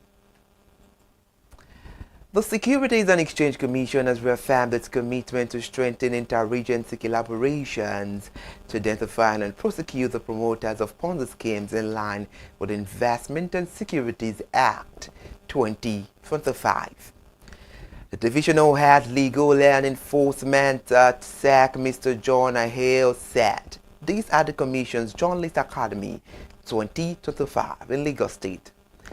Newsman says that the ISA 2025 criminalized Ponzi schemes and unlawful investment practices is well described as a severe penalties, including imprisonment and hefty fines for individuals and entities involved in these fraudulent investment schemes. Mr. Charles said the Commission will strengthen various interagency collaborations to identify the promoters and those treating the asset. He said the SEC would continue to ensure criminal investigation, prosecuting collaboration with law enforcement agencies such as the Nigeria Police Force, the Economic and Financial Crimes Commission, and the Office of the Attorney General of the Federation, among others. While speaking on the topic combating investment fraud, Ponzi schemes and illegal investment, Mr. John said the Commission will continue to freeze the account and seal up the offices of the perpetrators. And now into Nigeria's economy, as it grew by 3.98% in the third quarter of 2025, marking a slight improvement over the 3.86% recorded in the same period of 2024. This was known according to the latest gross domestic product report released by the National Bureau of Statistics yesterday. The report reads, and I say in this minute, gross domestic product grew by 3.98%. year-on-year in real terms in the third quarter of 2025. This growth rate is higher than the 3.86% recorded in the third quarter of 2024. The quarterly report shows a mixed recovery across key sectors, with agriculture and industry posting stronger real growth, while services maintain their dominance in overall output. The aggregate of the GDP in real terms stood at 57 trillion naira in the third quarter of 2025, up from 54.85 trillion naira in the corresponding quarter of the previous year. Let's tell you that President Bola Ahmed Tinubu has announced that the federal government will modernize livestock farming to reduce tensions between farming and herding communities. For years, the government has leaked violent attacks in several agricultural regions to clashes between farmers and herders, making the sector a persistent source of insecurity. The announcement was made in a statement on Sunday by Rabi Ibrahim, the Special Assistant to the Minister of Information and National Orientation. Speaking to the Minister of Information, Mr. Mohammed Idris, at the memorial of former Kogi State Governor Prince Abubakar Raudu in Lokoja, President Bola Ahmed Tinubu said the initiative aim is to transform the livestock farming into a structured, productive sector that generates jobs, ensure food security, and promote a peaceful coexistence. He explained that the program will focus on large-scale ranching schemes, improve the animal husbandry, and integrating the livestock value chain into the national economy, turning historically conflict-prone areas into hubs of prosperity and harmony. Here in Lagos State, the Lagos State government on Sunday sealed a building in the Lekki Peninsula area for discharging untreated wastewater onto a public road. The Commissioner for Environment and Water Resources, Mr. Tokumo Wahab, disclosed the action in a post on his verified X page. Mr. Wahab noted that the wastewater discharge was damaging the road and constituting a public nuisance. He added further that the act also mounted to environmental pollution and posed a hazard to residents. Mr. Wahab in a statement said the Lagos State Wastewater Management Office today sealed off property on 18A Road, Lekki Peninsula Scheme 2 off Ogombo Road, Lekki, for the deliberate discharge of untreated wastewater onto the public road, causing damage to the road and constituting a public nuisance, environmental pollution, and posing significant risk to human health. Meanwhile, the Lagos State government has continued its clampdown on buildings found culpable of environmental infractions as part of effort to combat environmental pollution. Let's quickly inform you that the Minister of Aviation and Aerospace Development, Festus Keyamo, has stated that the removal of taxes in the aviation sector cannot be decided by one individual, noting that such policies are subject to collective government approval and legislative review. Mr. Keyamo made this known at an event at the Federal Capital Territory FCT yesterday, celebrating 100 years of aviation in Nigeria. The minister clarified that despite industry pressure over taxation, tax removal lies beyond the jurisdiction of the Aviation Ministry alone. He stressed that statutory levies require input from key institutions, including the Ministry of Finance, tax authorities, and the National Assembly. Said, you can see that I am not the owner of Nigeria. There is a Ministry of Finance, there is a tax authority. The Minister of Aviation cannot wake up overnight and say I'm removing taxes. It's a whole ecosystem, a whole government system that will meet on that. Some of these things are statutory, there are laws already. He explained that the legislature must also deliberate on tax adjustment before they can be enforced. According to Mr. Keyamo, said President Bola Ahmed Tinubu has already shown commitment to address the tax burden in the industry. And now we move into business, where Nigeria's economy grew by 3.98% in the third quarter of 2025, marking a slight improvement over the 3.86% recorded in the same period of 2024. This was made known according to the latest gross domestic product released by the NBS, the National Bureau of Statistics. The scheme, as members of the organized private sector cautioned that the marginal expansion is not yet reflected in the realities of small businesses and households. The NBS report read gross domestic products grew by 3.98% year-on-year in real terms in the third quarter of 2025. This growth rate is higher than the 3.86% recorded in the third quarter of 2024. And the quarterly report shows a mixed recovery across key sectors, with agriculture and industry posting a stronger real growth, while services maintain their dominance in overall output. The aggregate of the GDP, however, in real terms stood at 57.03 trillion naira in the third quarter of 2025, up from 54.85 trillion naira in the corresponding quarter of the previous year.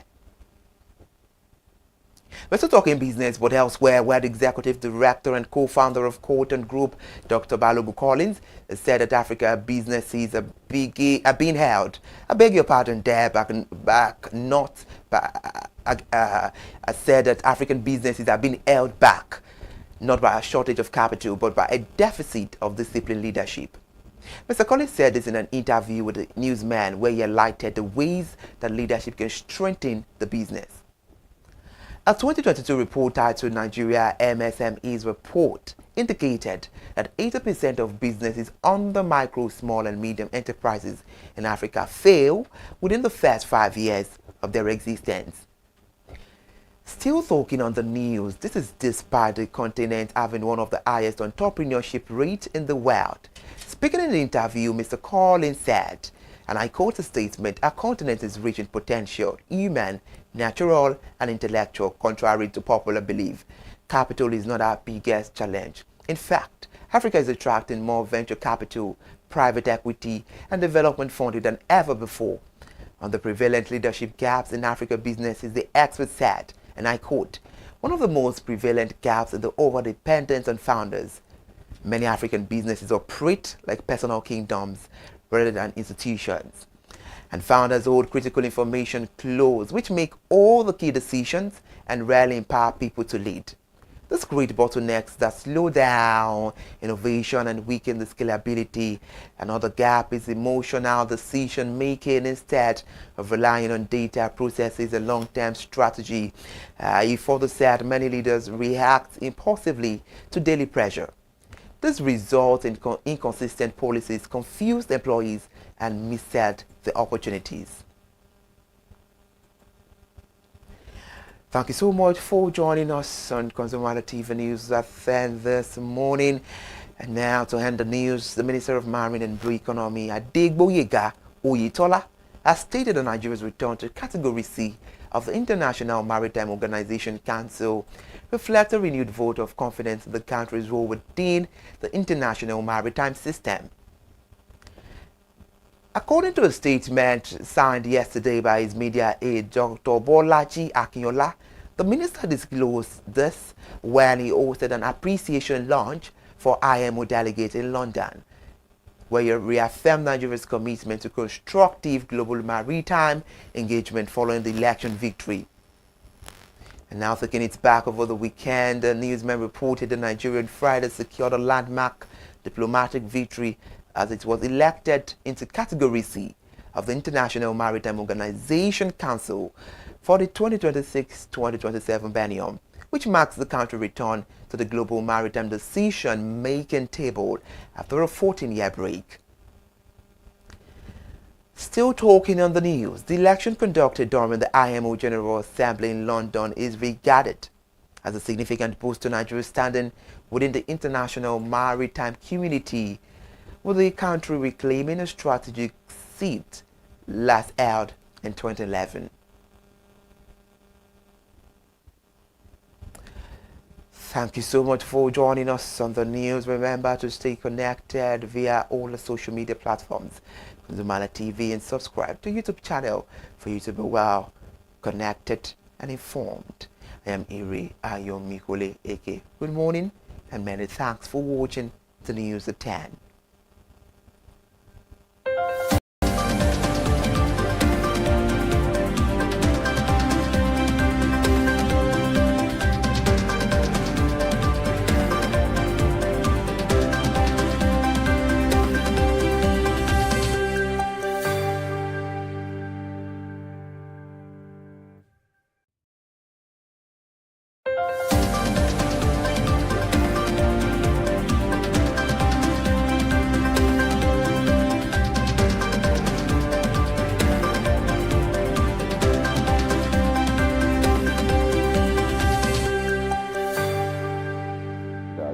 We have connection to almost all the organizations, and it's been working. We've resolved several complaints for people without having to charge them any penny, because the idea is not to charge, So what we have done with ConsumerHallaTV is to take it to the next level. So we hope to, change the narrative. We want to, give, the right direction.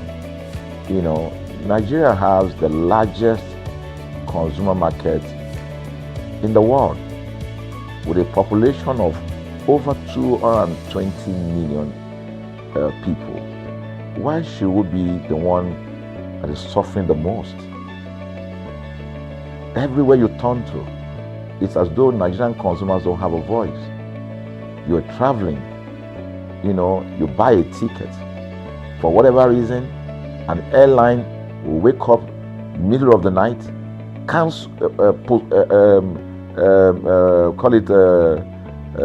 delay the flight for whatever reason, and then you'll be waiting at the airport for hours. You'll be there for 2 hours, 3 hours, no any explanation.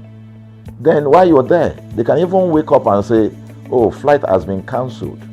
So everybody carry their luggage and go home. Nothing happened. Of course, things are changing. We must commend government because government is beginning to wake up, but there's still a lot to be done. And we believe that we can help to make, bring about those right changes. So we offer deliberately, part of what we do is that we also offer advocacy, all right? We're not just an advocacy organization, but we offer advocacy. We have a legal team, we have lawyers that are registered on our platform, all right, that can also take up cases, okay? So, and we've taken up many cases like that, and won those cases. So, ConsumerHalla is a platform to help consumers to, we're not fighting brands, but rather we say we're bringing about an amicable, resolution of conflict, such that it will be beneficial to the consumers and also be beneficial to the brand. I remember the word of Jeff Bezos. Bezos is the founder of Amazon. He said that the most important single thing, all right, for an organization is to focus obsessively, use the word obsessively, on the customer. We often say that customers is a king. They should sit at the top of the ladder. In our environment, customers are the ladder. A brand wakes up today, decide what product to produce. They wake up today, decide how much the consumer should pay. They wake up to decide everything for consumers. So consumers are just at the receiving end. And yet, they are milking the consumers. There's no price regulation in this country. None. People just wake up and fix prices. Look at power. Government wakes up, we change policy, we wake up and we get people to pay more. We think it's time for consumers to begin to speak out. In speaking out, in engaging, we can get the brand to begin to do what is right. And of course, know that the consumers themselves need to be educated. So our role, our vision also is to ensure that we educate consumers, we bring awareness. A lot of Nigerian consumers don't even know about their rights. You buy a product from a supermarket. I've had this experience. You buy a product from a supermarket, all right? For whatever reason, you take that product back to your house, and maybe something went wrong somewhere.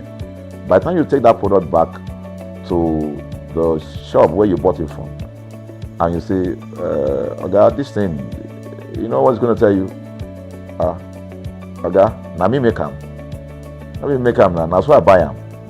Meaning that there's nothing I can do to the product. So you lose the product, then you lose your money, because the money is not refunded. The product you can't use. Only in Nigeria. Only in Nigeria. Let me give you another experience I had around, in doing this. I was in US, I was in UK, I was in South Africa, I was in Germany, just because of this, to just study the environment. I was in a friend's house in UK, in London, and then what happened? We were going to go out, and he was going to dress up. So he said, oh, to me, I was seated in his sitting room. So he said, oh, wait a minute, I picked up an iron, that's the pressing iron, 2 days ago or so from a store. Oh, let me try this, let me just use that to iron my shirt and we can go out. So I was seated, The TV was on. I was watching. While I watched him, he brought out the pressing board, spread it out, brought the iron out in my presence, plugged in the iron, and then as soon as he switched on the power button, we just had a spark. Boom! Ooh. The guy was raged. Then he goes, "What? What just happened?" So he said, No, these guys are in trouble. They're in soup. I was thinking, what are you going to do? I was trying to compare that experience to what would have happened in Nigeria. In my presence there, he opened the pack. There was a card inside it. Inside that card was a call, number to call. And they called the shop or wherever he got the thing from. I was hearing the conversation that was going on. And all he said to them on the phone was, look, by the time he even called, clearly because they already, through the call, they could trace where he was calling from and who was calling. He said, yeah, I pick up this number, I pick up this iron yesterday, and guess what? I just plugged it to power, and then this thing just, stopped, didn't work. At the other hand, I could hear the voice, oh, we're so sorry. We're sorry about that. And they said, this is your address, yeah? Don't worry, we'll get you a replacement. All right. So my friend ended the call and dropped the. So I said, so what's going to happen? He said, don't worry yourself now. Shebi, we're here. They will bring a replacement. I said, they will bring a replacement. He said, yes. I said, they won't even try to check whether it was your fault, because it could have been your fault. Maybe you didn't do something well about the first. No, it can't be his fault. Now, Shebi is a brand new item that he bought. While we were still talking, in fact, I'm not even sure it was up to 30 minutes or so. We had a knock on the door. He himself said he must be the dispatch person. By the time he opened the door, it was a dispatch man that was on the other side. And then the dispatch man was at the door. Just watch this. Was at the door. I was seated in the sitting room. The guy was at the door to meet with the dispatch guy. The dispatch man that brought the replacement iron, I heard him say, we're so sorry. So I was so shocked. I mean, a dispatch man, this guy is a dispatch, so also apologize. I was so touched by that. Even a dispatch man was so trained, to tell the guy, we are so sorry. And guess what? He brought the replacement iron. By the time my guy opened the iron, it was a bigger size iron. So they replaced with a bigger size iron. The guy never asked for the one that went bad. He didn't say, "Oga, where is the other one that we gave to you," so that he could take it back. No, he just bought a new one and gave it back. So I asked my friend, I said, can you interpret this to me? He said, here in London, if they didn't do this, they know the next thing I would do. So I'm just going to grab a lawyer. And I'm going to tell them they've destroyed something in my house. By the time I'm done, they will pay through their nose. Because the consumers are conscious of their rights. In Nigerian consumers, even those who are aware, won't even take the battle up. Everybody just go, what can we do now? Today they wake up and ban this. What can we do now? So we're going to change the narrative. We have to stand up. So the vision of ConsumerHallaTV is really to create an engagement platform that constantly mirrors the minds of consumers and provide right connections for meaningful brands in Nigeria. Thus, we believe, will be forming part of that our overall vision, of creating a more caring world of consumers where businesses thrive. So, I think that we'll make our impact. We ask you to join us on this journey. ConsumerHallaTV will drive engagement. It will also be there to help to promote brands that are doing what is right. So we're not out to criticize any brand. Rather, we have to complement what the brands are doing because there is no organization that or a business that was set up to fail. Nobody set up a business to fail. So there are just gaps that needs to be fixed. So together we can fix things, and together we believe that we will create the right story for consumers in Nigeria. Thank you very much.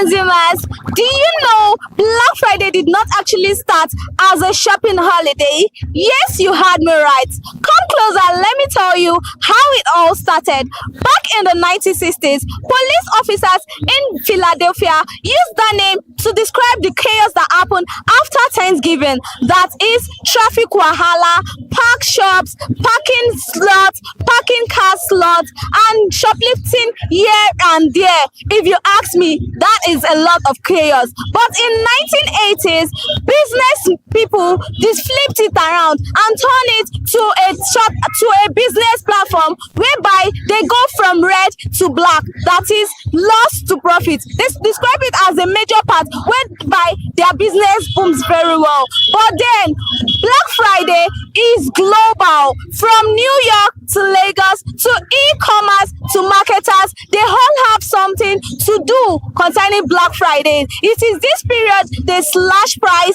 discounted offers, 50% off on all things, website crashes, because a lot is going through on Black Friday. Even though it happens once in a year, it's a once in a year activities, helping us to shop during Christmas regime. I am Elizabeth Abefe. You're welcome to Consumer Voice on ConsumerHallaTV, where we tag this special segment as Black Friday episode. Yes, to ask consumers whether they truly know what Black Friday is, and maybe they are just interested in discounted prices, or maybe they have a particular shopping site that offers a great deal. After all, Black Friday is all about whether consumers get his own favorite item. I mean a long wish item for a slash discount price, because it is Black Friday. Come with me, let's get straight into the video.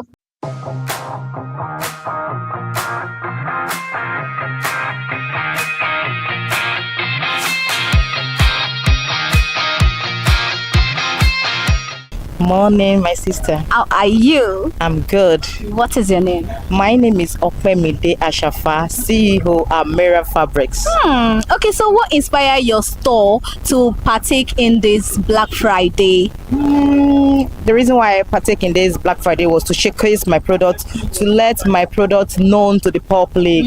So that was the reason why I came for this trade fair, BMP Mega Trade Fair.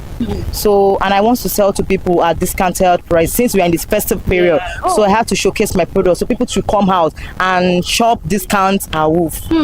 So discount awoof, I love the sound of that. Okay, so ever since it has started, how many customers so far? I give thanks to God. Yes, I've sold so much, especially on my t-shirt, Adria t-shirt. I sold much today, and my material, my crepe material. Yeah, people really came out. They patronized me, so I'm happy being here today. Okay, so initially, how much is this t-shirt and Adria crepe sold out for? Like the t-shirt, it is sold for 10,000 naira. The round t-shirt. Okay. So the Adria crepe I sell for 15,000. There are some for 15, some for 25,000 naira. But today being Black Friday, how much did you sell it for? For those one I sold for 15,000 naira, I sold them for 12,000 naira. So for those one for 25,000 naira, I sold them for 22,500 naira.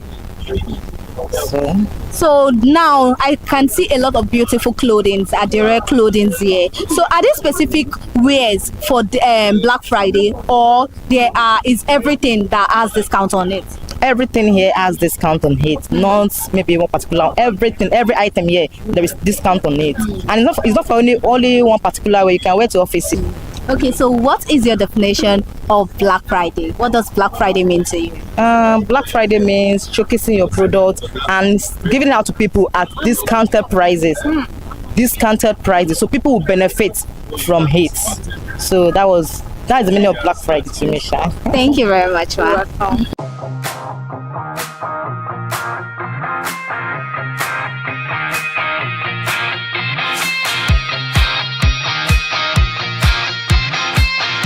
Good morning, ma. Good morning, how are you? I'm fine. How are you? I'm fine, thank you. Okay, so what is your name? My name is Falake Lade. Okay. What do Falake Lade sell? Okay, Falake Lade actually has a company called Deal Mirror Enterprises. Okay. But one of the things we sell, or should I say major in, is sales of long reach products. Okay. I'm a long reach distributor and also, okay. Black Friday sales every year is believed to be that time that everybody can get their products at discounted prices, which after the sales, the prices go back to normal. So we want people to have access to our products at discounted prices, plus get gifts. Oh. I'll just give few examples. Okay. The popular long reach toothpaste that everybody knows, the company price is 6,500. Okay. But for this Black Friday sales, we're giving it out here at 6,000 naira. 6,000 naira. Yes. Okay, so what? And the same applies to all of the products. There's discount on all of the products. So I was about anyone you want to buy. Okay, so what is that favorite thing? You know, you people, customers have trooped in to buy a lot today. Wow. Of course. The flagship products. This is why everybody knows long reach to produce. People have been here to buy the long reach toothpaste. And they've also bought the snake oil. Okay. And they have also bought the mouth freshener. Wow. The mouth freshener as well. Okay, how will you compare normal day sales to this Black Friday sales? What is the difference? Okay, for me, I'm a salesperson in the sense that I do a lot of volume every day. But I would say the sales today is still fair, maybe because people have not yet gotten the information that we are here. So I believe when they get that information, they will definitely come out in numbers. So we're waiting. Okay, so what does Black Friday mean to you? Time to shop and shop and shop. Time to come and buy. Under your wish that you could not afford, come to get it now. This is time to buy it. Okay. Okay, thank you very much, ma.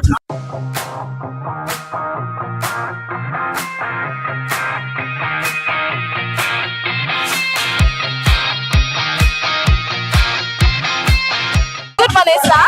Good morning. How are you? I'm fine. Okay, so what is your name? My name is Victor. Okay, what does Victor sell? Okay, we are spring coconut based products. We sell coconut based products, you can see. We have different products made from coconut, pure coconut, no addictive, just everything is made from coconut only. So what made you participate in Black Friday this year? Okay, the thing is, yes, Lagos, make people know our products here in Lagos. So that's what we're trying to do. So joining the fair is trying to advertise our products to those in Lagos, because we have other states that know our products very well. Yeah. Okay, so are there specific products whereby there are discounts on or on everything? 20% discount on all products. Yeah. Okay, so how will you compare normal sales price or normal sales customers to Black Friday customers? I don't understand. Please explain. Okay, how will you compare on normal day when you sell market to now today being Black Friday? How will you compare both customers? Whatever customer I get, both now and later, I treat them the same way. Because customers are very essential to our product. So we need customers. So there's no preferential treatment. I'm talking about trooping in customers. How people are trooping in. Yeah. So compare it to normal day sales to Black Friday. You mean how customers come in now and on a normal, like today is the first day now, customers are not really much, but I believe as the day goes by, there will be more customers. On a normal, we have customers, like our customers are much, like you know why I'm here. I'm receiving DM for orders, so on a normal, we do have lots of customers. So what's that favorite thing you sold today? What's that thing that customer bought a lot today? I've not sold anything yet, but customers have come, I've given them flyers, interested customers. You know, it's not about the sale, what I sell now, it's all about the connection. So it's not about what I sell now. I might not sell now, but I believe later I'll sell enough because my products are unique. Yes. Okay. Yeah. Okay, so our customers coming to ask for prices, or they're just taking pictures, or they're buying? Of course, they're coming to ask for price because the product is actually, some people are surprised when I tell them, I have coconut water. I'll be like, coconut water, are you sure it's real coconut water? You know, that kind of stuff. So people are coming to check. You know, they are surprised because the product is a kind of new product in Lagos. So people are not yet, only few people know about it. Not everybody know about this product. So what does Black Friday mean to you? Black Friday is a Friday where you buy things at discounted price. So, and that's why we're here. We're selling our product at a discounted price. So when you come, we sell at a 20% off. Yes. Thank you very much, sir.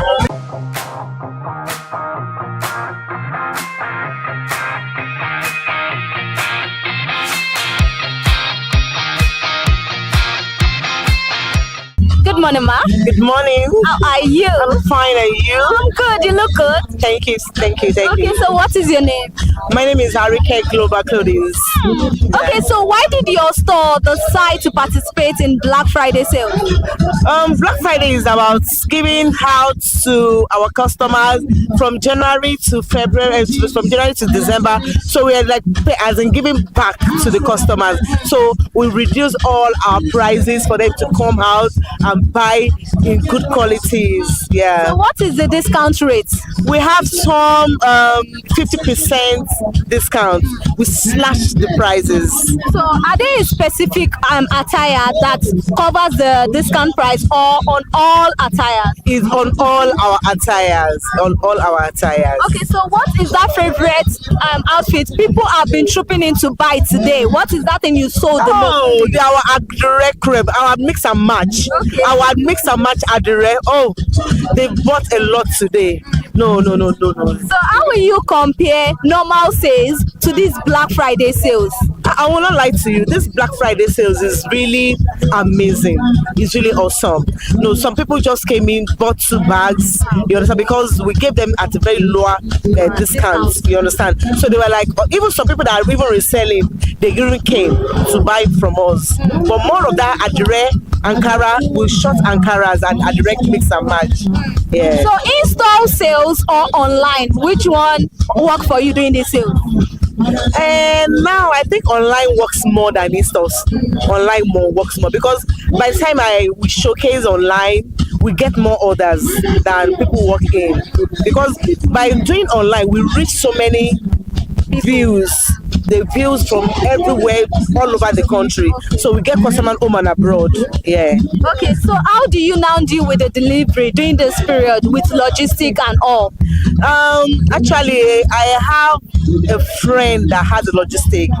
So once they order, I just call them. They give me one rider. So it's very easy for me. Okay, now comparing today's sales and comparing being Black Friday, what is that? If you could sing a song, what would that song be?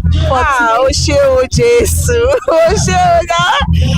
Thank you, God. Oh, thank you, God. Thank you, God. I'm happy.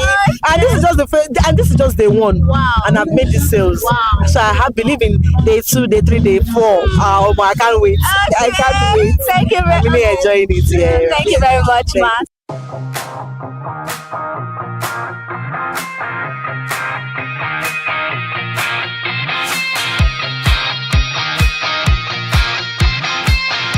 Good morning, ma. Good morning. How are you? I'm good, thank you. How are you? I'm fine. So what is your name? Edidion. Okay. Okay, so what does Black Friday mean to you? Discounts. Discounts? Yes. Okay, so how do you shop? Well, I go to my favorite vendors page, mostly on IG, and I watch out for the Black Friday sales. Depending on how much of a discount I'll be getting, that will determine how much I will shop. Okay. So the more the discounts, the percentages, the better, and the more shopping for me. Okay, so what is that favorite thing you've been eyeing and you can't wait that, okay, today is Black Friday, that you can't wait to get? What is that thing? Skincare from Dang. Skincare from Dang. So Yes. you're the skincare type of person? Yes. Okay, so how do you shop? Is it immediately or how the money comes or how? How do you just? So usually I have a budget. Okay. Sometimes I even save up for it. So depending on what the need is at the time, that determines what exactly I'll be buying. But of course, skincare is always number one on the list. Okay, so you save ahead for Black Friday? Yes, I do. Who doesn't love discounts? Okay. Okay, so on a scale of 1 to 10, how well has Dang Skincare been doing so far? 10. Okay, so if there is one thing, you are going to say about Dang Skincare, what would that be? They should keep up with what they're doing. And of course, they should just keep getting better. I have not had a bad experience with any of the products I've been using. It's been super fantastic and affordable too. So yes. Okay, so if Black Friday should have a song right now, what song would you sing? Ooh, what song comes to mind? Big things, the more like yeah. Big awoof. Thank you very much, Ma.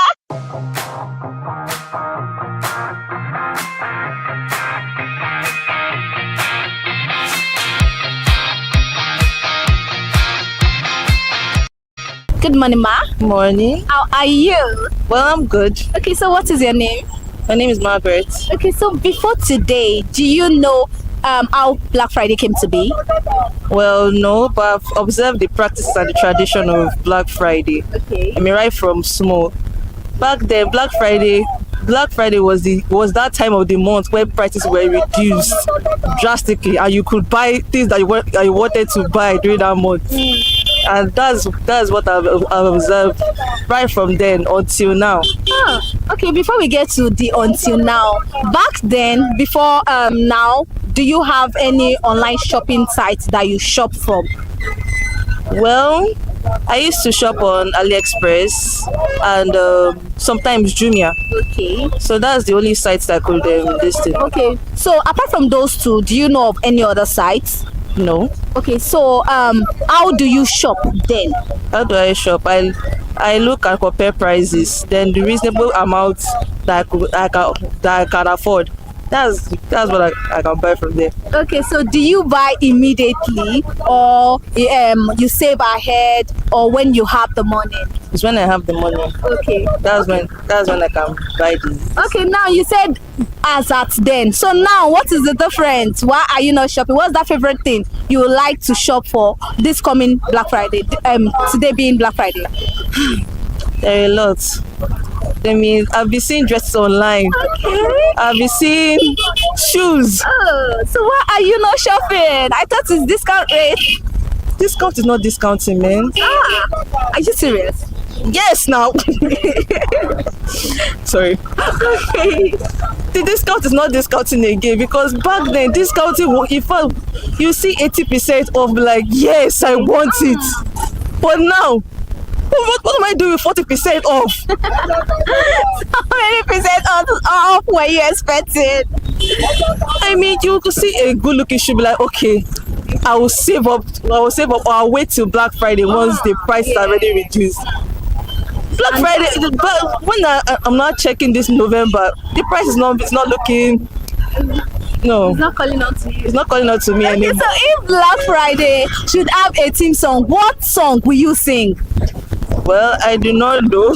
I don't know. What song comes to your head to sing that, oh, Black Friday to you? No. Now that it's not discounting, what song comes to your head? Song. Okay. Thank you very much, Ma.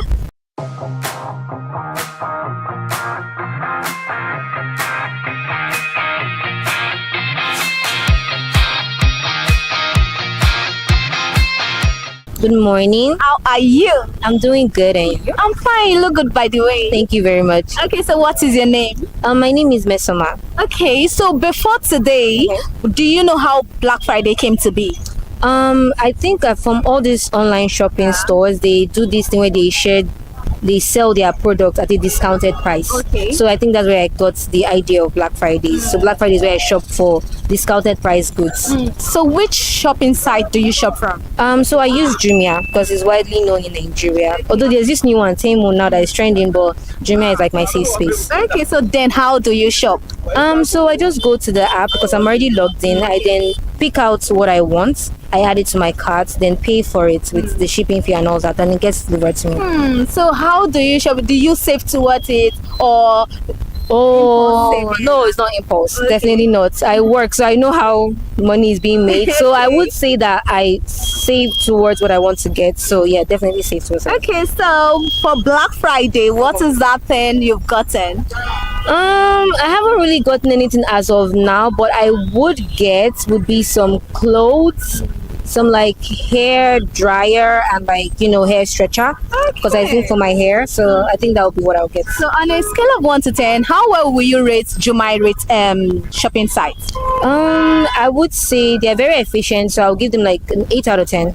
That's nice. Yeah. Okay, so if Black Friday should have a theme song, what song will you sing, or what song will you give it? Who's that girl? Oh, my Arista. Okay, thank you very much, Ma.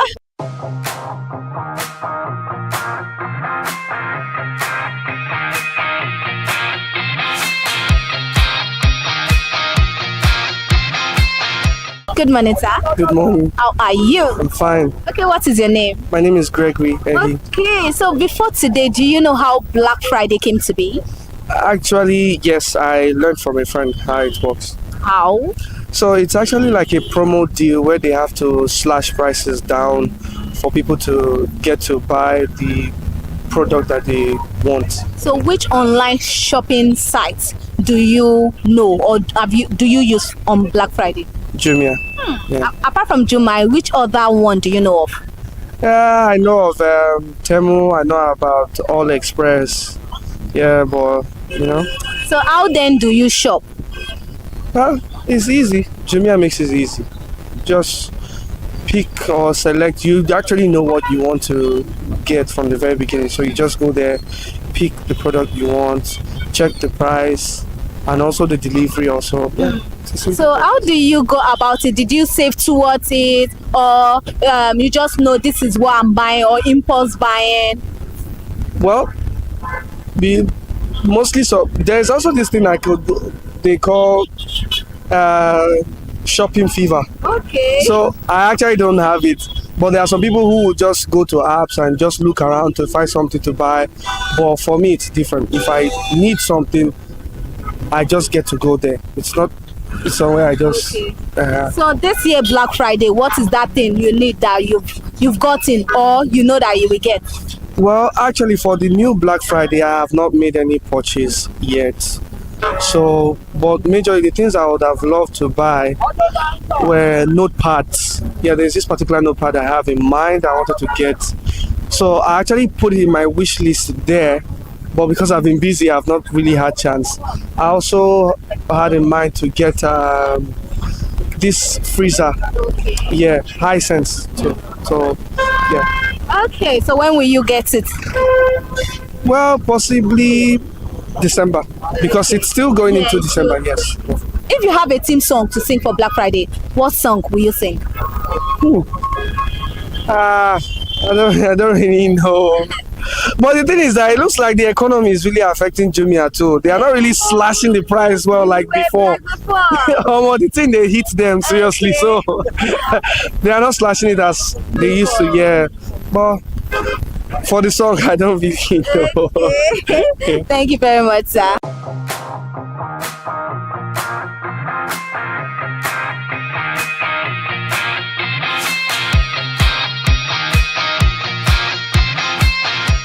Hello, consumers. From genuine history down to the genuine meaning of what Black Friday is. Yes, customers and vendors have already told us what they understand concerning Black Friday, and I must say everybody are just saying slash prices, discounted prices, exactly what they feel and understand what Black Friday is to them. For consumers, Jumia shopping site platform, online shopping platform, won the heart for consumers, mainly because of satisfaction, mainly because it's the one they know of, or the reigning one over the world globally. But then, what does Black Friday truly means to you? I am Elizabeth Ebepe, and thank you for watching this special segment on Black Friday on Consumer Voice. Do not forget to like, subscribe, follow, and comment under the comment section. Till we grace your screen again, ConsumerHalla TV is wishing you happy Black Friday and happy shopping. Bye for now.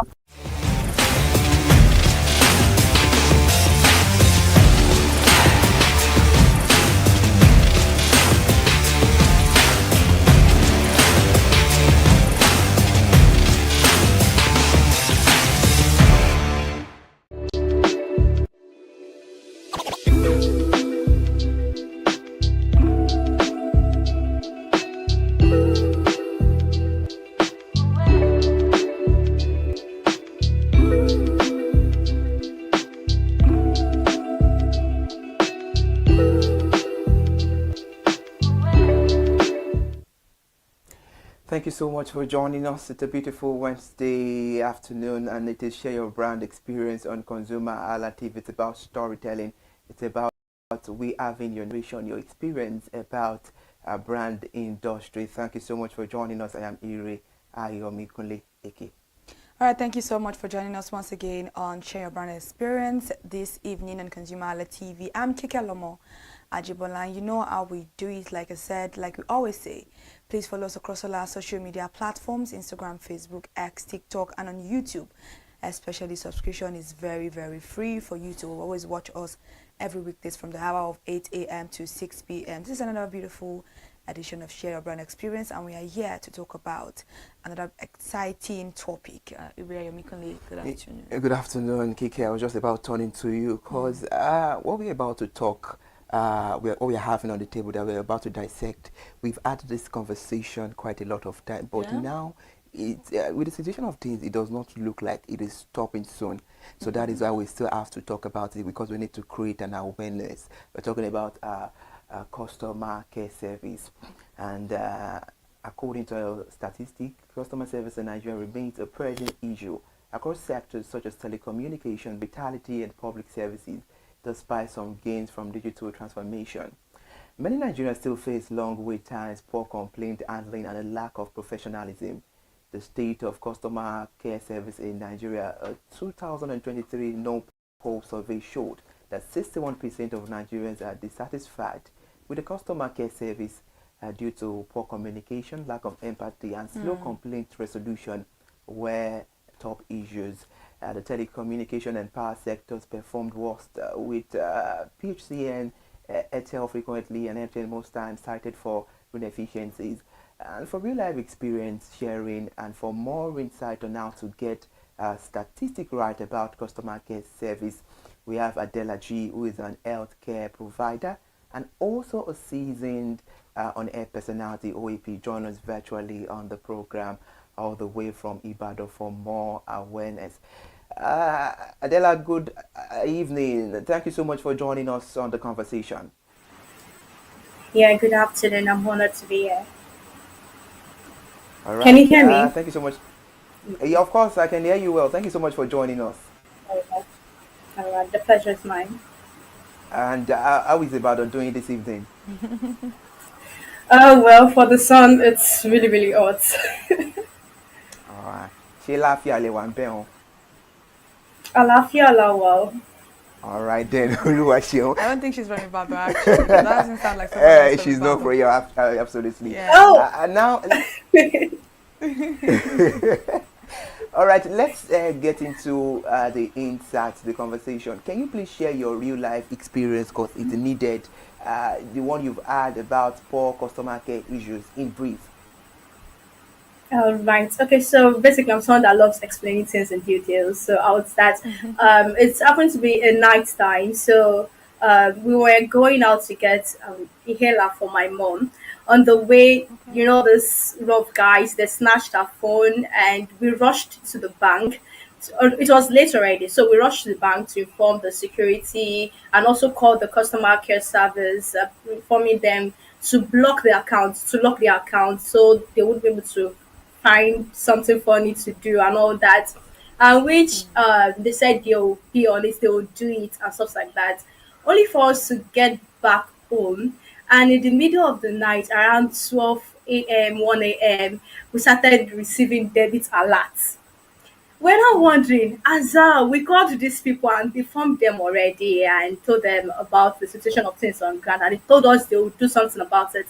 So how come they didn't? Was it like they didn't do anything about it, or what really happened? So it was really, really a devastating moment. You know, mom's asthmatic. We're trying to get her medication, and also in the process of that, there was a loss, not a loss, like huge loss. So it was really, really funny and disheartening. Actually, it was really, really disheartening. So basically, that's one example, like one life experience that I can never forget.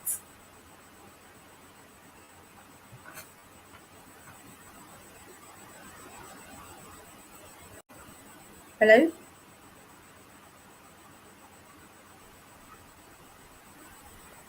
Oh, we are so sorry about that. There was a little bit of a glitch with the network. Sorry, didn't catch the last thing you said. Maybe you should start from where you said you started receiving the debit alert in the middle of the night. Oh, right. Okay, so we started receiving debit alerts, debit upon debits, and it was really, really disheartening because we began to wonder. We informed them already about the situation of things on ground. So how come? Was it that they didn't carry out any action or they just left it? It was really a disheartening situation for real because, you know, having an asthmatic patient, if you have an asthmatic patient, you would understand how that thing would be. It's just like a whole huge loss, and for in a nutshell, it was highly disheartening. Honestly, you don't need to have an asthmatic patient to understand the pain and the emotional attachment or stress that people who have them in the corner go through. Because one way or the other, we all know what asthma is, and it is a very, very chronic and demanding disease or illness that some human beings do go through. But I would like to ask you, what were you able to do after the money was taken out of your account? Were you able to do anything? Was the bank able to do something? Well, unfortunately, it was a weekend. So the following Monday, we had to go to the bank and we laid a complaint. And they said they couldn't really do anything regarding that because the person who stole the phone bought airtime on our own number. You understand? So the debit was to our own number. So there was really nothing they could do because it wasn't traceable and stuff like that. So it was a whole loss. And another one I could remember was one time I made. Yeah, sorry, you're saying something. I would ask you the question later. Okay. Continue what you're talking about. All right, yeah. So another one I could remember was when I did an erroneous transfer of 42,000 naira. A student like me, very funny. So I reached out to I firstly called my bank manager and he gave me the procedure on what to do, which I followed. Then they had to tell me that I have to get affidavits, do this, do that. I'm the one that made this erroneous transfer. And I'm telling you what that happened to me. You're telling me to get affidavits, get this, get that before you can help me. Yes, the stress was just too much. I just like let it be because trust me. And then work was demanded. School work was highly demanded. So there was no time for me to go to the high court to get an affidavit done and all that. So basically, the two most disheartening experience I've had with customer cares are with banks. Wow. Honestly, I'm not even surprised that you said the two most horrific one you've had are with banks, because I think now their name is almost on the lips of every Nigerian, which is a very, very bad thing, a very bad reputation to have. So I wanted to go back to the first instance that you made mention of. First of all, I'm very, very sorry about the experiences that you went through. It's not nobody's fault, honestly, but it's just, I think it's normal for Nigerians to always say sorry. Or whether you're wrong or you're right. Sorry is our anthem right now.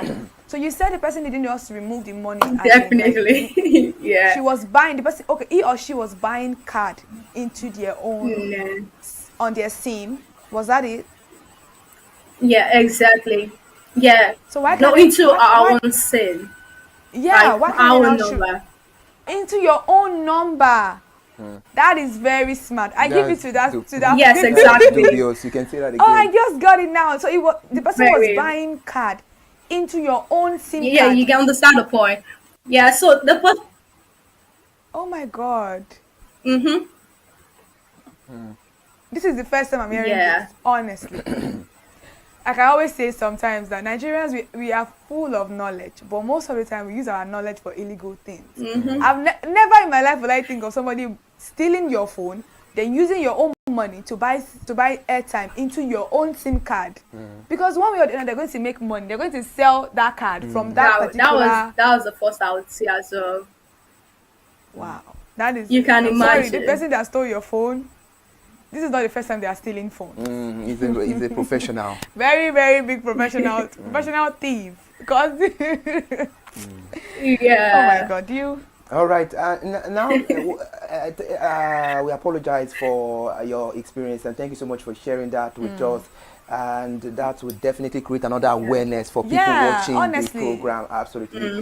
Now, what are the root cause of poor customer care services in Nigeria? I would say number one, empathy. Then number two, priorities. Then number three, workload.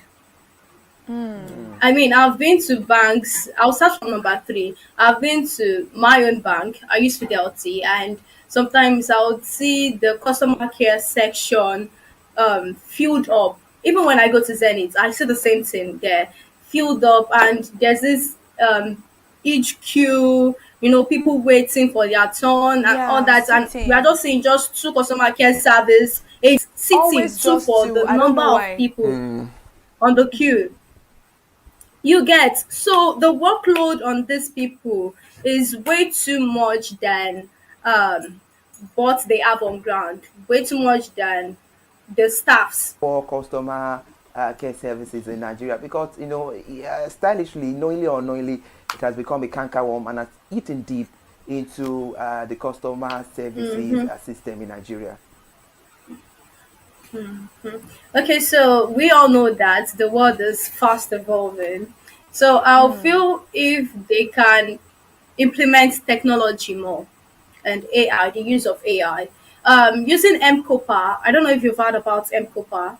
MCOPA uses chatbots. Right? Okay. They use chatbots. You understand? So if you send in a text, or maybe you want to make an inquiry, or you have a complaint or something like that, there's this. It answers you immediately. It gets what you want to do done immediately. That's the work of the chatbot. You understand? So if more banks or other organizations out there can implement that as well. Then also feedbacks. They should value feedbacks. And they can, there's this in the call review on Google. Yeah. Take for instance this review they do on Google Play Store and all that. Yeah. Here you get, if they can do something like that, you'll be able to know, because humans, especially Nigerians, we want to lay our pains. Like, we want you to know what we are going through. You understand? So if they can create that kind of platform for people to pull down their concerns, then it will help them know what to do better. It will help them know what to do better. And also getting enough staffs. And it's not compulsory the staffs are on ground. It's not compulsory they are on ground. Yeah, you get that. It might be hybrid and it can be 100% remote. Just they do it. People at Ghana, I have a friend that does something like that at Ghana.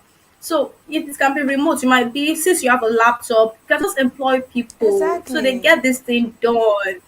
But I feel, since it's remote, I feel maybe they might be thinking about how to pay staffs and all that. But there are ways you can run I the think that's actually the organization most and it will easiest go part of it. smoothly. As if you have hybrid, Staff. staff, that's one of the most easiest way to Yeah. do it, because you're not paying for transportation, you're not paying for a lot of things. So Just paying it's there for even that. You get the easier for you point. to pay hybrid than a service. physical staff.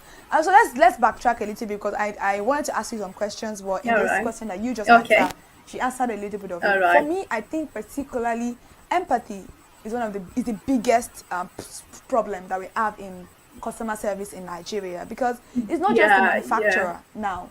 The manufacturers sometimes they even train these staffs. They try because I know that what I've heard is that customer service providers don't just get the job; they undergo at least a 3-month training before they are put in front of the desk. So I feel like manufacturers have tried their best. Maybe they're not doing a follow-up enough, but I think it is more of an empathy situation, because how can I be calling you that I have an urgent matter for you to solve for me, and the next thing you are telling me is what is your mother's maiden name, what is your father's, unnecessary. What year did you get? Get the SIM.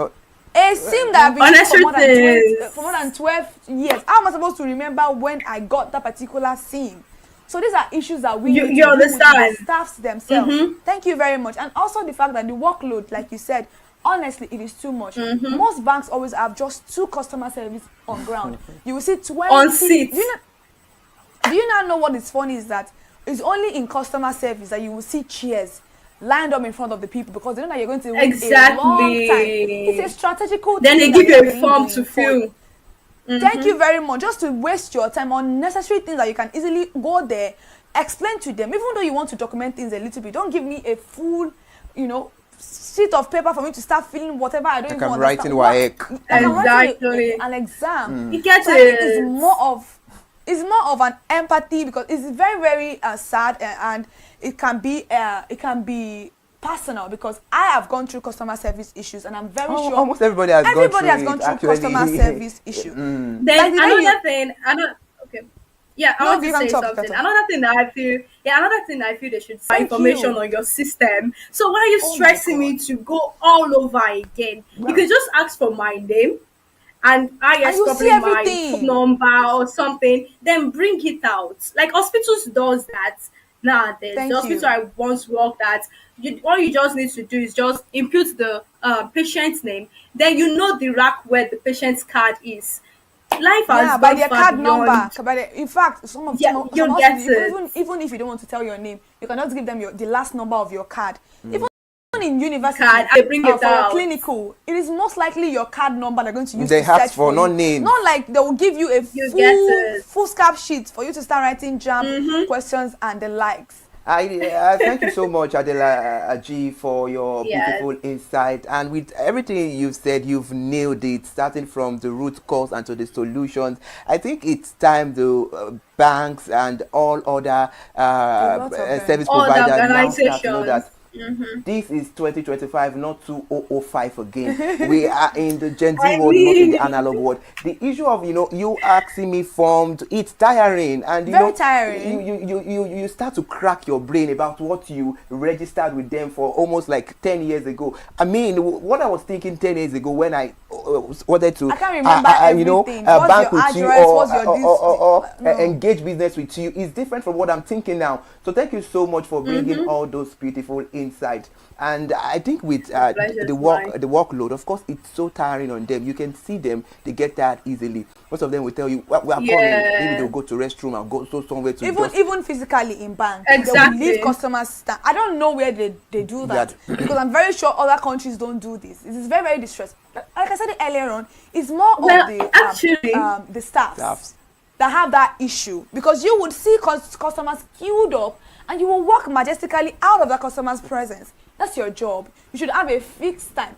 Yeah, you can have pressing. You are pressed. You want to go and use the toilet. You can always have a time. They don't even offer an apology. Oh, sorry, excuse me for just 2 minutes. Let me go and quickly use the restroom. It's as if they're entitled to using that restroom at a particular time in the presence of their own customers. And like you said earlier on about the yeah, there's no courtesy about the chatbots. Some banks actually have chatbots. I think Zenith has Ziva or something. Some other ones also have it, but not all of them. Like I'm not Access. surprised that Fidelity is having this particular customer, because I don't think they have a lot of customers compared to some banks. You know, like for them to now.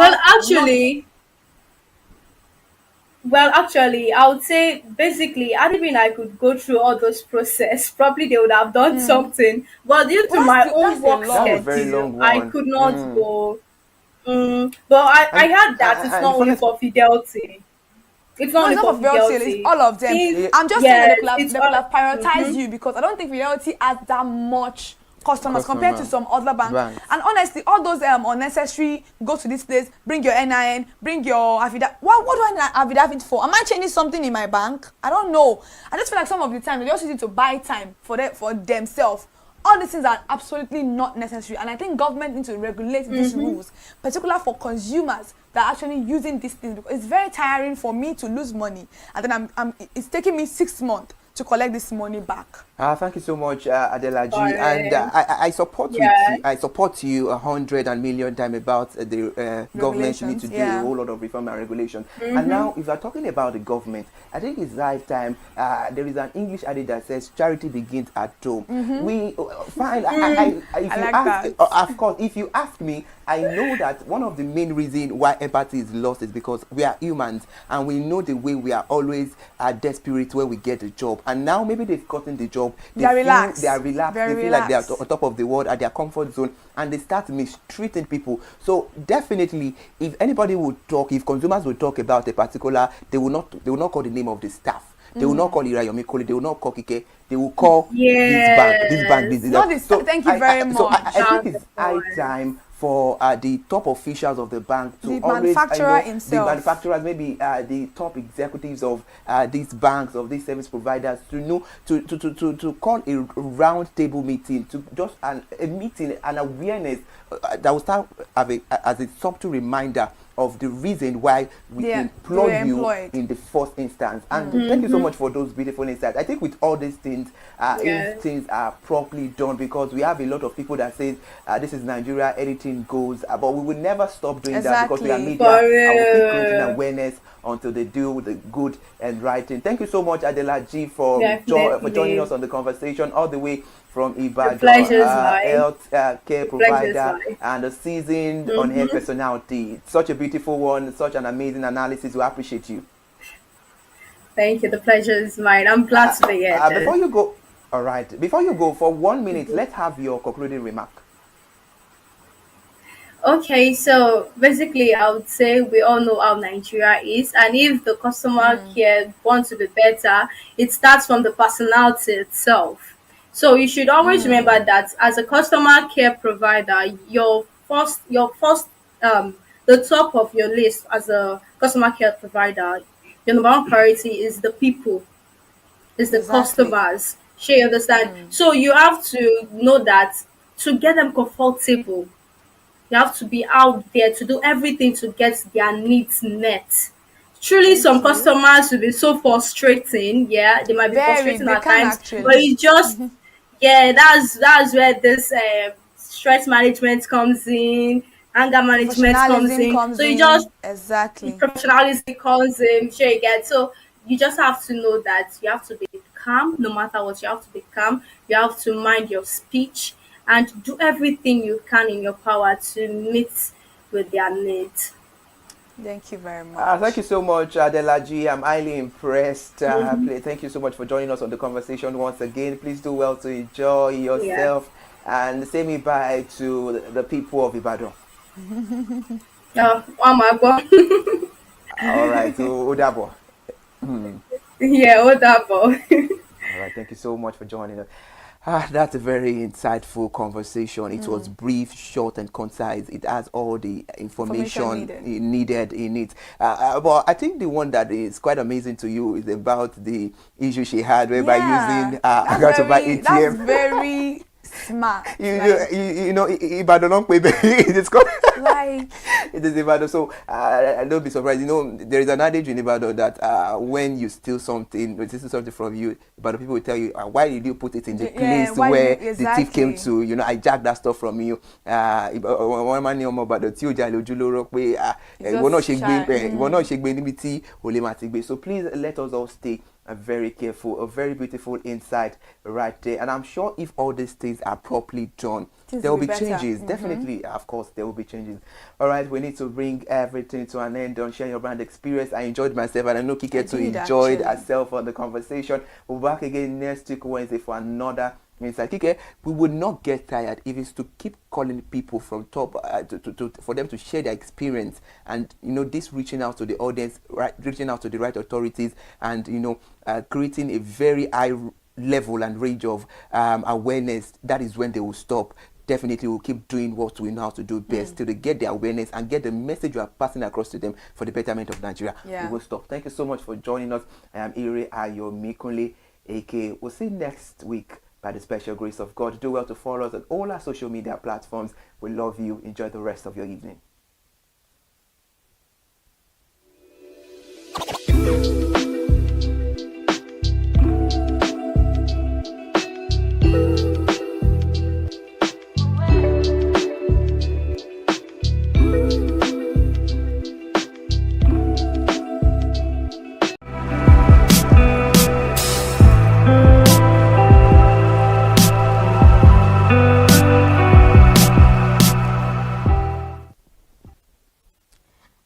Good afternoon, viewers. You're welcome to another edition of Real Estate Today on ConsumerHallaTV, on your verified source for real estate updates, policy changes, and consumer protection insights across Nigeria and beyond. I know you guys would have been expecting it's Elizabeth and our partner in crime. Will they be around today? Obviously, we just took a little time off, but then we are fully back, and we are not even back just like that. We brought like a third wheel on the show, and yes, I am Elizabeth Abefe, as you already know, and I don't walk alone. I have my partner in crime, but then today there will be a mini twist on the show. But before I introduce the third wheel, let's go over to Irimofe. Interesting one. So I'm the partner in crime today. Anyway, and you are not even afraid that we have someone that can actually sue you on the show. You decide to use that term. I mean, I know nothing about any crime. Anyway, good afternoon, viewers, and welcome to another edition of Real Estate Today, where we talk about everything real estate. But like Elizabeth rightly said, my partner, but not in crime. Today is going to be a bit of some twist, because we want to delve into something that is very important, and as you know, on this show you always get educated about everything related to real estate and the laws in particular. So I am Irimofe Koforola. It's good to be here today. Okay, yes, moving on. Today there won't be a headline, but today we'll be talking about something very crucial, just like Irimofe stated. Today we'll be looking at the tenancy law and protection in Nigeria. That will be the major topic for today, Real Estate Today on the show. But first, what is tenancy law?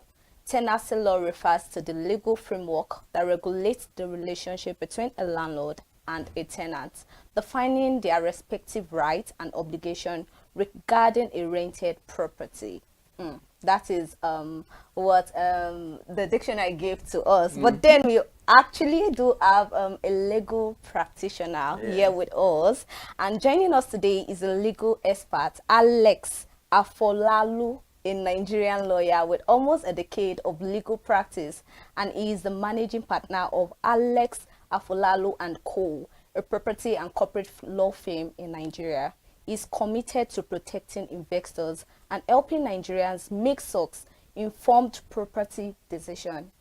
So today, he will help us break down tenancy law, landlord obligation, and documentation processes. You know, over the time, we're always giving them on our own perspective, Yeah, what we I mean, understand about it. But interestingly, I just want to be. I think I'll be on the side of the landlord today because it's always beautiful to be a landlord. I mean, yeah. Clock it. I understand what you did there right now. Oh yeah, come on. Okay, we all know these issues. Many Nigerians struggle to navigate. So this conversation will be like an eye-opening, whereby we'll have our guest here, Barrister Alex Afolaolu, to help us portray some points, open our eyes to some things we really do not have idea to. So today we will be asking you concerning the tenant rights. Yes. Yeah. What are the laws backing up tenants and protecting them against violations in violations in Nigerians? What are those laws as a tenant? You must know your rights from the left, just like. But then we want to know.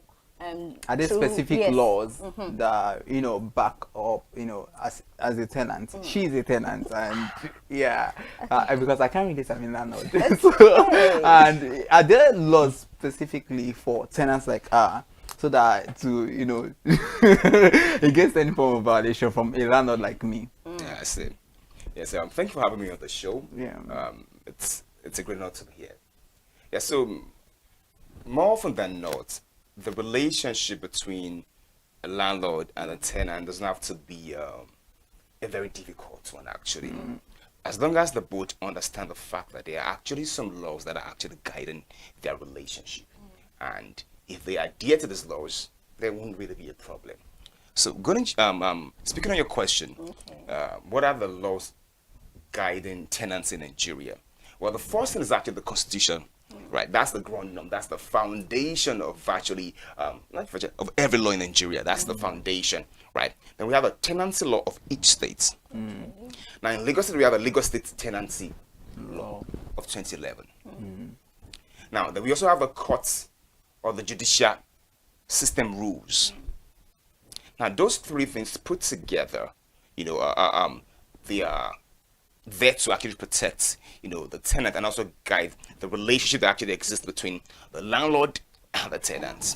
Yes. Interesting one, because sometimes, like you said, each state has their tenancy law that protects the tenants. And we know that sometimes people don't even bother about all these things, and they just sometimes want to rent an apartment. You are just, because sometimes, especially in a city like Lagos, you know that it's quite difficult to get apartments. So you are just in a hurry. You see the apartment and you're like, let me just move in and all that. So at the end of the day, you begin to have a kind of friction between the landlord and the tenant. So we've had so many cases. Sometimes the landlord just, he wakes up one morning and like, yes, I was citing this on the show. I said I know a friend that lives in an apartment, and the landlord just decided that, one thing today, your rent is 750, but from tomorrow start paying 1.5 million. Can you imagine that? That's serious. And my friend was telling me like, the tenant decided to speak with the landlord. They held a meeting, and at the end they said no. If you are not comfortable with that, just move out. Wow. So what can we say? We've seen cases like this happen many times, and at the end of the day, you just have to pay because it's quite difficult getting another apartment. So what do you have to say? Are there laws stipulated for, these are the periods you are meant to rent an apartment? And again, to follow up on that question, there are times you want to rent an apartment, they tell you have to pay 2 years upfront.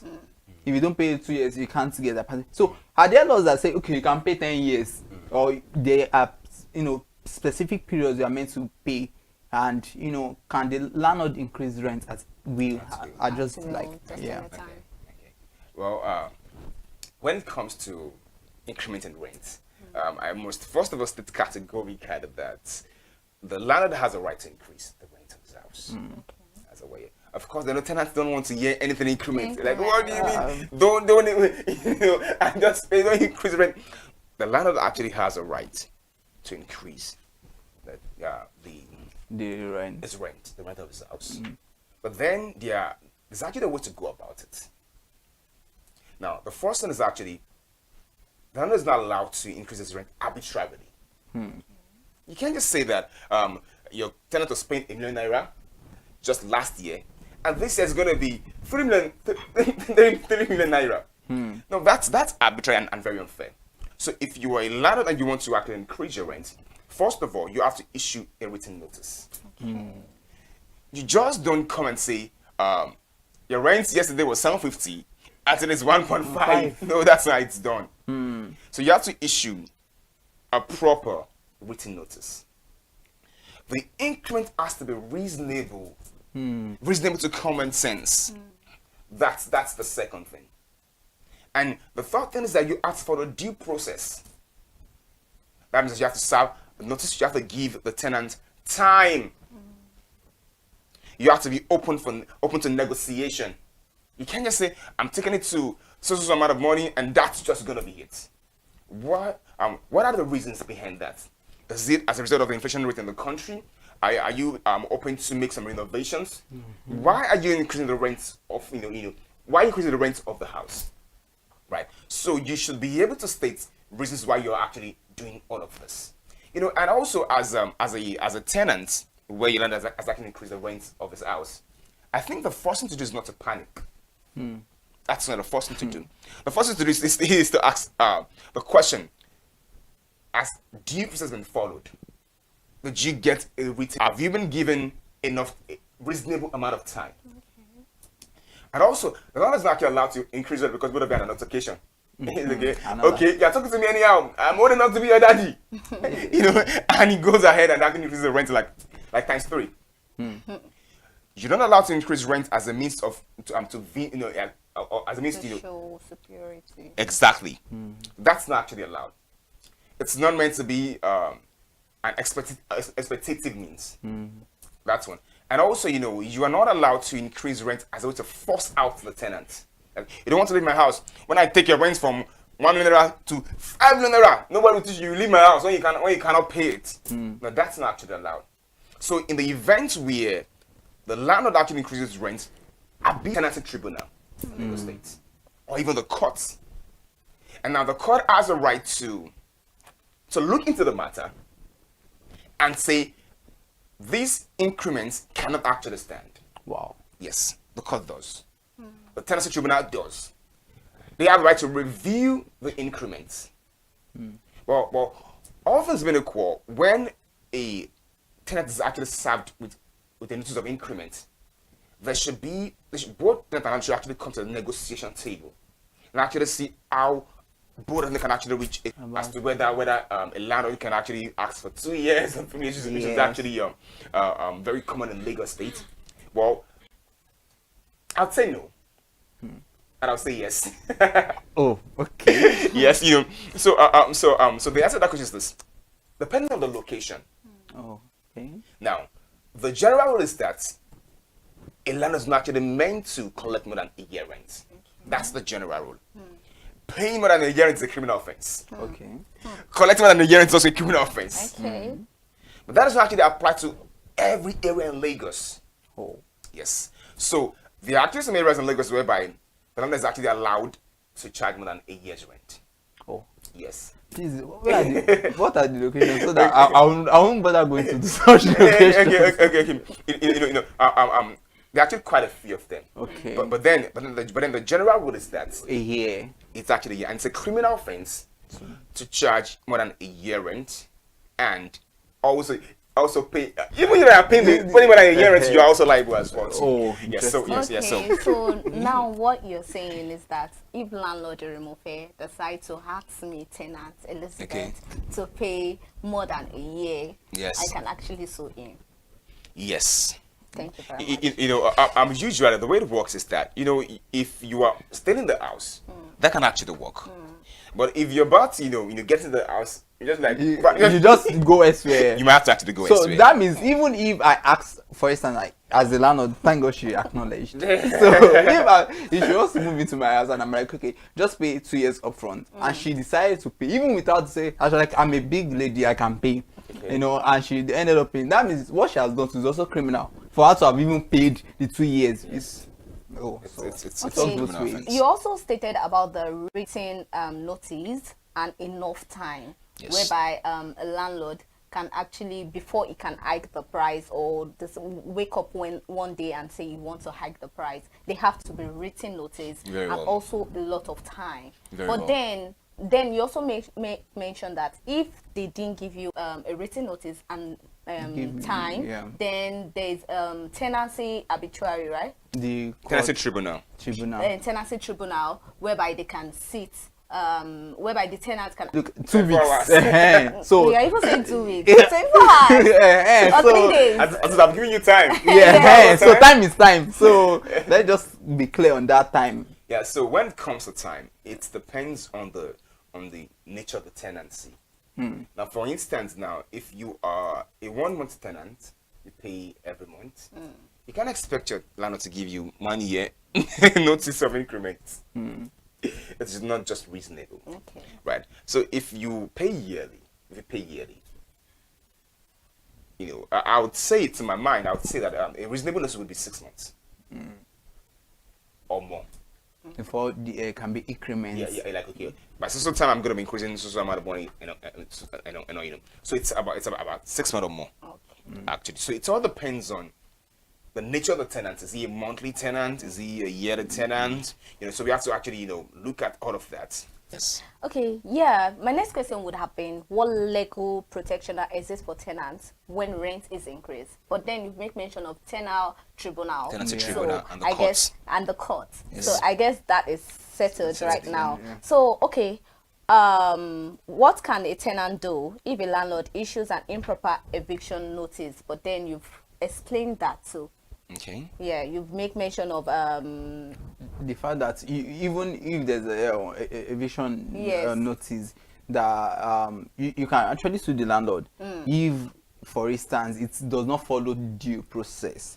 Okay. You understand that sense? But I would still want you to, because we are still going to come, and address issues about the landlords now. But looking at the fact that some tenants are just so, I don't know what to say. So now the landlord has given them eviction notice that leave the house, but they no, I won't leave. Now in such situation, now let's turn the table, let's flip it. Now what should he, because you're looking at tenants on the tenancy law, it also involves the landlord because it's both relationship on that side. Now you have been given quick notice or eviction notice, you don't want to leave. What should the landlord do to ensure that this person that does not want to leave my house, that is frustrating my life, what should he do, or should the landlady do to ensure that everything goes smoothly? So you're actually asking on behalf of the landlord? Yes, as a landlord. That you are. Yes. That you are. Right. So one thing I must state categorically is this: that if you are a landlord, you need to understand that while you have the power to put a tenant in your house, you may not have all the power to throw that tenant out, as you may think. Wow. Yes. Only the court has the right and the power to, to fully or finally evict the tenant. Actually, so I think it's important that for everyone to actually have that at the back of their mind. Now, to your question, what are the due process? What should you do? Now, the first thing you have to do is to issue proper notice. This is very important. Now, you don't backdate your notice to quit. It's only going to allow your tenant to spend more time in your house. Wow. So if the law, if your tenant is a yearly tenant, issue your clear 6 month notice to quit. Issue your clear 6 month notice to quit. At the expiration of the notice to quit, when you go ahead and serve a 7 days owner's intention to apply to court to recover possession, it's called 7 days notice. Okay. And afterwards, you now go to court to fight for possession. Wow. It's a process, really. And after you've gone to court to fight for possession, you get a judgment. Now, after you've gotten the judgment, you say, hey, I don't have a judgment now. You now start going, start packing, your tenants load out. Don't do that. Now, you have to now wait for the sheriff or the court's belief to actually come and move the tenant out in the event where he or she fails to move out. So it's actually a process. It's a process. So before you put it up on the house, you need to know that getting them out is not going to be as easy as getting them in. Yes. Now I know as a landlord. Okay, then moving on, before we go on a short break, there's this particular one that tenant and landlord are always having issue all the time, whether it is right for landlord to disconnect lights or disconnect water for between the landlord and tenants. But then before you answer that, let's go on a short break.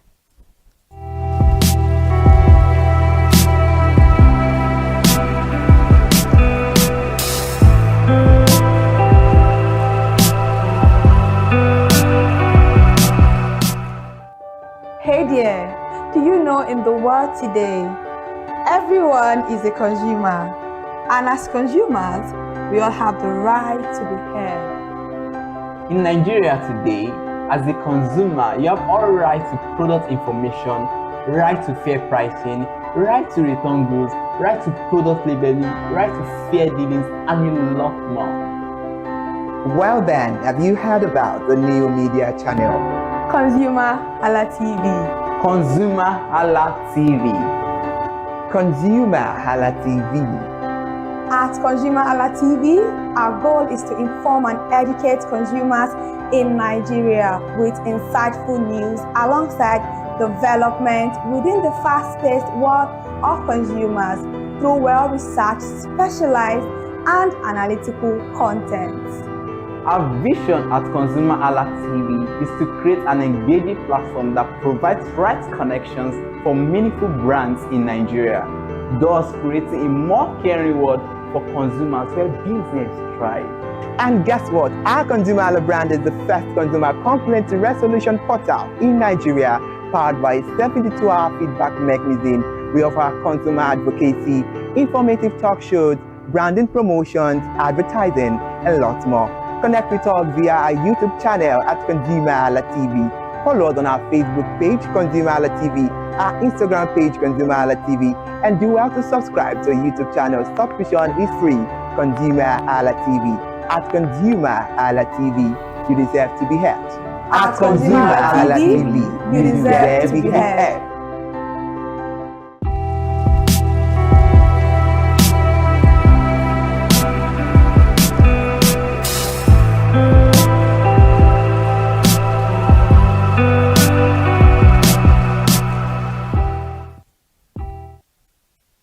That was so insightful. Behind the scene, we've been saying lots and lots. Whereas I've been telling Amirumofe should not try me because now I know my rights. Well, so moving on, I asked the question before we went on a short break. I said, is it legal for a landlord to disconnect water or electricity? Yes, or sometimes, let me add to that, it's not just water and electricity. They just make life. Even the roof. Yes, even the roof. Because I saw a video, let me just ship you this thing. I think it's similar. Okay. Somebody rented, it's not an apartment now, a shop where she, does her regular thing. So she was, I can't remember what caused the altercation between both of them. Then she was leaving. I think this might just be a second question to that. Then she decided to remove everything. It could even happen in some apartments. Now that it's disconnected the water or whatever, then you as a tenant not be okay. Now it's two people fighting. Let me also, anything I bought with my money in the house, I can decide to disconnect. You understand? Maybe it's anything you just. So in that situation now, is it right for a landlord to do that? And is it also right for a tenant to do the same thing? Okay. Yeah, so two questions actually. Yeah, so a landlord is not allowed to cut water supply, or cut electricity, or remove the roof, or remove the window as a means to foster the tenant. That is harassment. Okay. That is also resorting to self-help. It is a criminal offense, and landlord can actually be sued for damages for doing that. Wow. The landlord can be sued for damages for doing And if he's not all careful, that. he can even go to jail for that. Wow. That's the way. Every landlord, please be careful. So you're not allowed to resort to self-help and harassment of your tenants. You're not allowed to do that. If you want your tenant out, follow due legal process. Yes. Then what about the situation of the tenants not doing that? And okay, now I'm not even, the landlord didn't disconnect anything. Probably it's time to leave the apartment. Then I've, it's there are no issues there. Nobody's forcing me out. But okay, I remember that when I came, I painted this room. Okay. I bought all of these things. Then this roof wasn't like this. Okay, let me take everything I bought with my money. At least it's my hard-earned money. So, and I'm taking it away. So, what I've done, is it criminal? So I want to get your question very clearly. Yeah. So before, when you got to the apartment, you made did you do some renovations that you bought? Yes, you did some renovations. Yes. Like for instance, a friend of mine, when he moved into an apartment, then there weren't burglary there. Okay, so he bought that with burglary. yes, all those things. Even the bedroom, there were some renovations he did there. So although he didn't remove anything, as a nice guy anyway, but I just want to know, some people might believe that yes, I'm leaving the house, I spent money on it, then the new house I'm going, would I have to go and spend so is it criminal for me to remove all those things that I bought with my money? With your money. Yes. Well, it all depends on quite a number of things. Okay. And the first thing is this: what is the agreement between you and the landlord? Oh. It does not make sense for you to just go to somebody else's house and you are repairing the house and you're doing structural repairs. It doesn't really make sense. Now people do that, and whatever amount they spend, they actually use it as rent. Okay. Now in the event where you've done that and used the money as rent, and you're not going, that's the move that thing. That's stealing. That's stealing actually. And you should be arrested for stealing.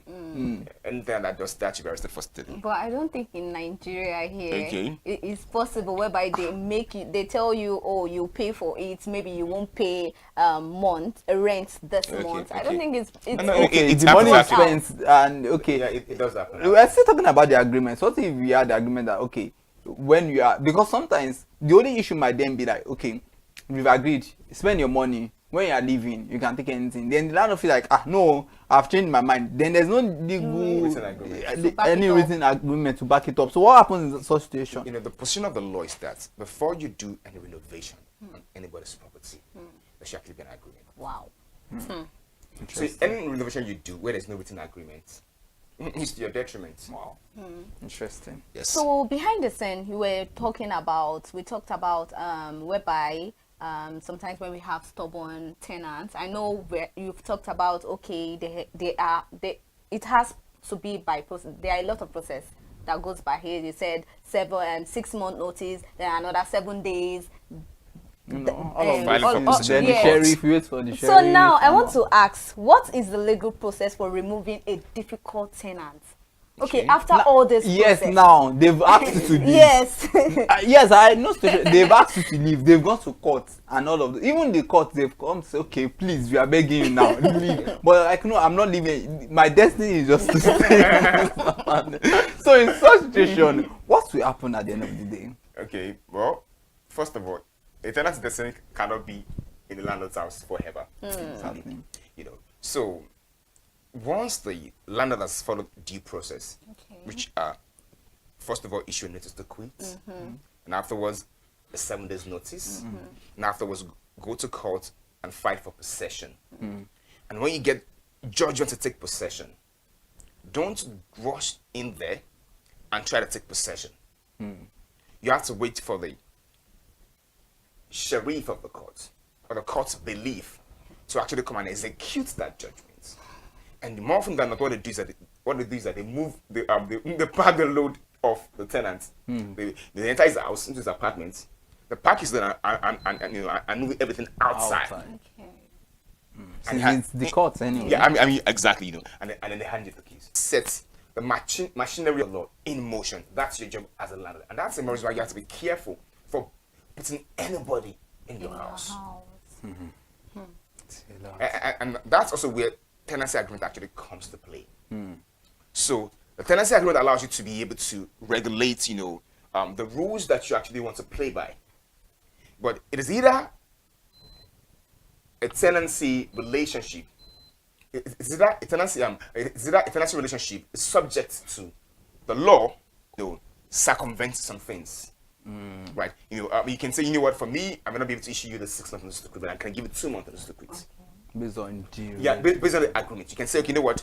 Once your rent expires, and and a day after you do not pay, you're no longer my tenant, right? You can have all of that in your tenancy agreement. So, but then if your tenancy agreement is you don't even have a tenancy agreement, right? The law will actually take its full course. Yes, interesting. And even with a tenancy agreement, you're still not allowed to personally eject the tenant. You can't just break in and say, it's my house, and just break in and start because isn't that in movies a lot? It's even common in movies. They just do that. The landlord comes in and brings some thugs. It only happens in movies. In real life, their procedures. They can. It's your house, but you can sleep. You can sleep in cell. Even it's your house. I don't want case that where the landlord actually slapped the tenant. Wow. Yeah, and then that's the lawyer. Wow. Unluckily for the landlord. Wow.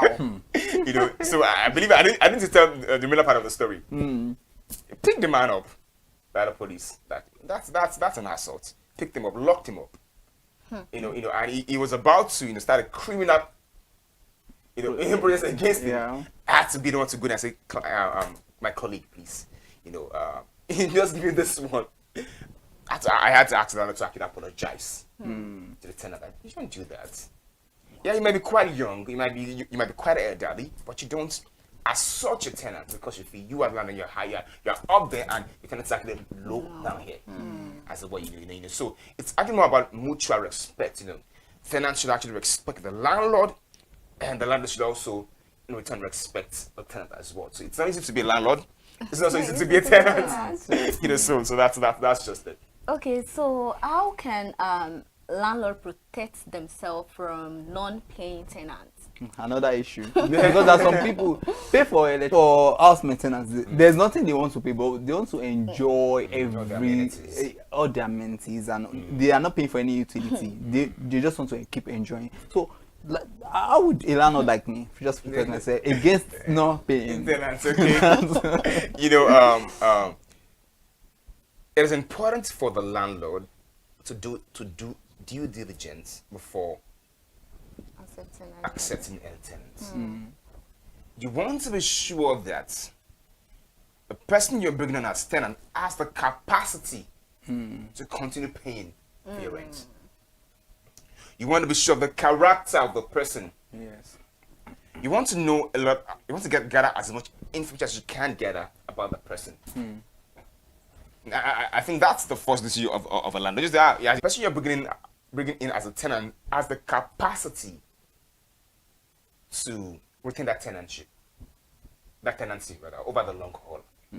It's actually, and that means you have to do your background check. You have to ask the person. You also have to ask the person to pay security deposits. Right. You have to. There are many ways you can actually cushion against the effect of non-tenancy agreements.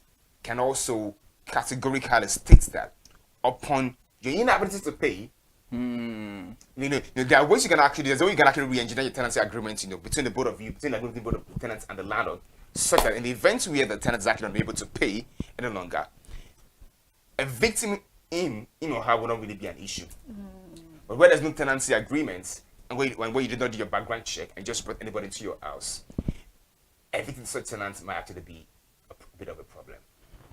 So if I should get you right, maybe for instance, this tenant is very capable. This tenant pays his money, doesn't owe the landlord. Beautiful. Then life happens. He was unable to continue with the payment. How will the landlord deal with this? And then they don't have tenancy agreements. Beautiful. Yeah, well, for me because I'm a lawyer, I don't think I'm going to get into any house without a tenancy agreement. Actually, maybe because I'm a lawyer, right? Because in that instance, the person is subject to the morality of the landlord. Actually, that's it. Actually, because now, there's no tenancy agreement. There's no tenancy agreement, and he's now owing rent. It is the state of the provision of the law is that once you're owing 6 months, 6 months in arrears, you don't even deserve a notice to quit. You don't deserve a notice to quit. Oh, if you get a tenant and you're owing 6 months and you're 6 months in arrears, you don't deserve a notice to quit. The landlord does not have to give you a notice to quit. He can. The next thing for him is to give you 7 days notice of owner's intention to actually recover possession, and then he can actually go to court, and fight for possession. Already, because I mean you are unable to pay. I mean, you've not been able to pay for 6 months. So that's enough notice that you are leaving very soon, actually. And but then she said something that the tenant has been a very good tenant. Yeah. He or she has been paying usual rent, as at when due. I think that's led to the morality of the landlord. Actually. And if landlord evict you, that's the fact that you've been paying rent consistently. Don't say he's a bad person. Yeah. He's not. It's a relative thing. And he also need money. Yeah. Because he also has a life as well too. So it's actually it's a whole lot entangled altogether. Okay. Before leaving, I would like to ask this question: what documents must a landlord have before renting out property? Well, before you can call yourself a landlord, not an agent, now a landlord. Yeah. That means that you have ownership of the property. So you need to be sure that you are the owner of the property. So if you are owning yourself out there to be the landlord and you are not the actual owner of the property, that's fraudulent misrepresentation. So you need to be sure that you actually own the property. So when ownership is not in contest, when it's not an issue, the next is actually get a tenancy agreement from a lawyer. Don't just draft one up yourself. And just because a lot of is actually coming, going to drafting up a tenancy agreement. Reach out to your lawyer to draft a tenancy agreement for you. So be sure you are the owner of the property. Also be sure that you have a right to give that property out, for rent, because there's times where you can actually be the owner of the property, but then you don't have the right to rent it out. As a way, for instance, let's say maybe there's a lien on that particular property. As a way, there's already a lien on it actually. So or maybe it's about to go under foreclosure. There could be a number of reasons actually. So you want to be sure that you have the right to rent it out, as a way, and then get a tenancy agreement. It's just that easy. But it's too easy that people don't do it. Yeah. So that's just it. It's so beautiful. Like, I don't even want the show to end, but time is not on our side. So if you're just joining, we've been on the show, we talked a lot about tenancy agreement between landlord and tenant, and it has been a lot on the show. Okay, if you've not subscribed on our YouTube channel, then you're wrong. At ConsumerHallaTV on all social media platforms, do well to follow. And I must really say a very big thank you for expounding so much on the show today, and it has been so insightful. Personally, I've learned and so. I know now that there's some things and I need to really put in place, and thank God you're a lawyer. So I mean I know you can always come to my rescue, and so thank you so much for being on the show today, and I'm quite sure. All the pleasure is mine. Thank you for having me. Definitely, we are still coming. Because we still have a lot to discuss, but time is not on our side, like I said. So it's nice having you here, Barrister Alex. Okay. A big name. Yes, it is. All right. So I mean, if you just joined or you've joined on the show, I'm quite sure you've learned one or two things, and please do well to away from the laughter, away from there are many serious issues in court, many cases about related to tenancy laws and all of that, properties and all that. So please do well to do everything possible to ensure that you have a smooth relationship between landlords and tenants. So that's just my own parting shot for you this afternoon, just to that. In case you join in late on Friday, you can also rewatch this program. And in case you are not, you don't have the calm, you don't want to wait till Friday, you can also, you are free to go back to it to rewatch the program. Till I grace your screen again, I am Elizabeth Avefe. And I am Iremufe Kofo. Bye for now.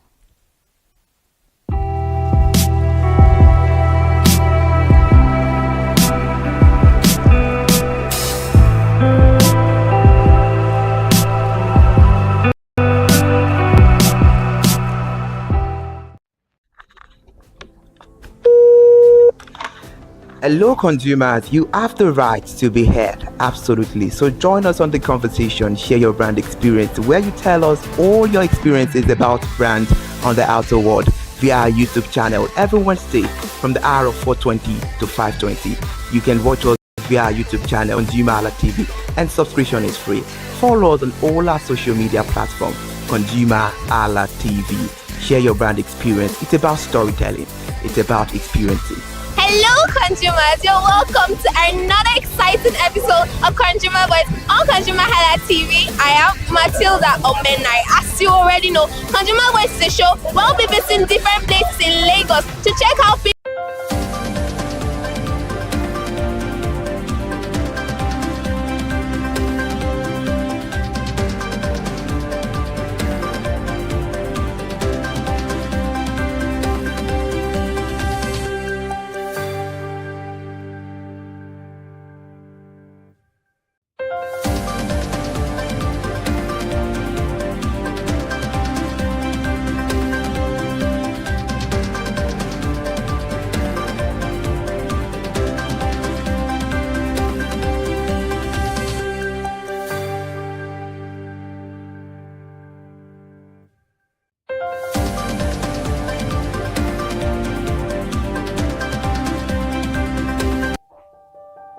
Hey there, do you know in the world today, everyone is a consumer.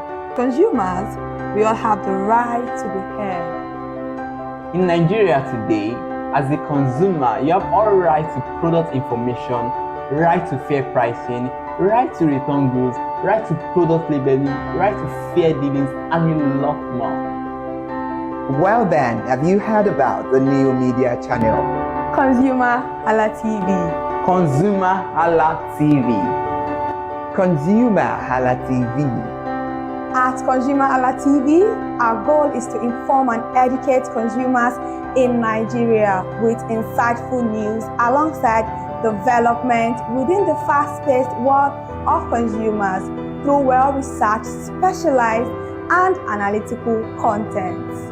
Our vision at ConsumerHallaTV is to create an engaging platform that provides right connections for meaningful brands in Nigeria, thus creating a more caring world for consumers where business thrive.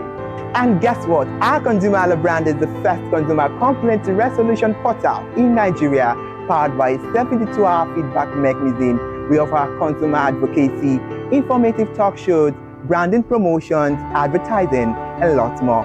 Connect with us via our YouTube channel at ConsumerHallaTV. Follow us on our Facebook page, ConsumerHallaTV, our Instagram page, ConsumerHallaTV, and do well to subscribe to our YouTube channel. Subscription is free. ConsumerHalla.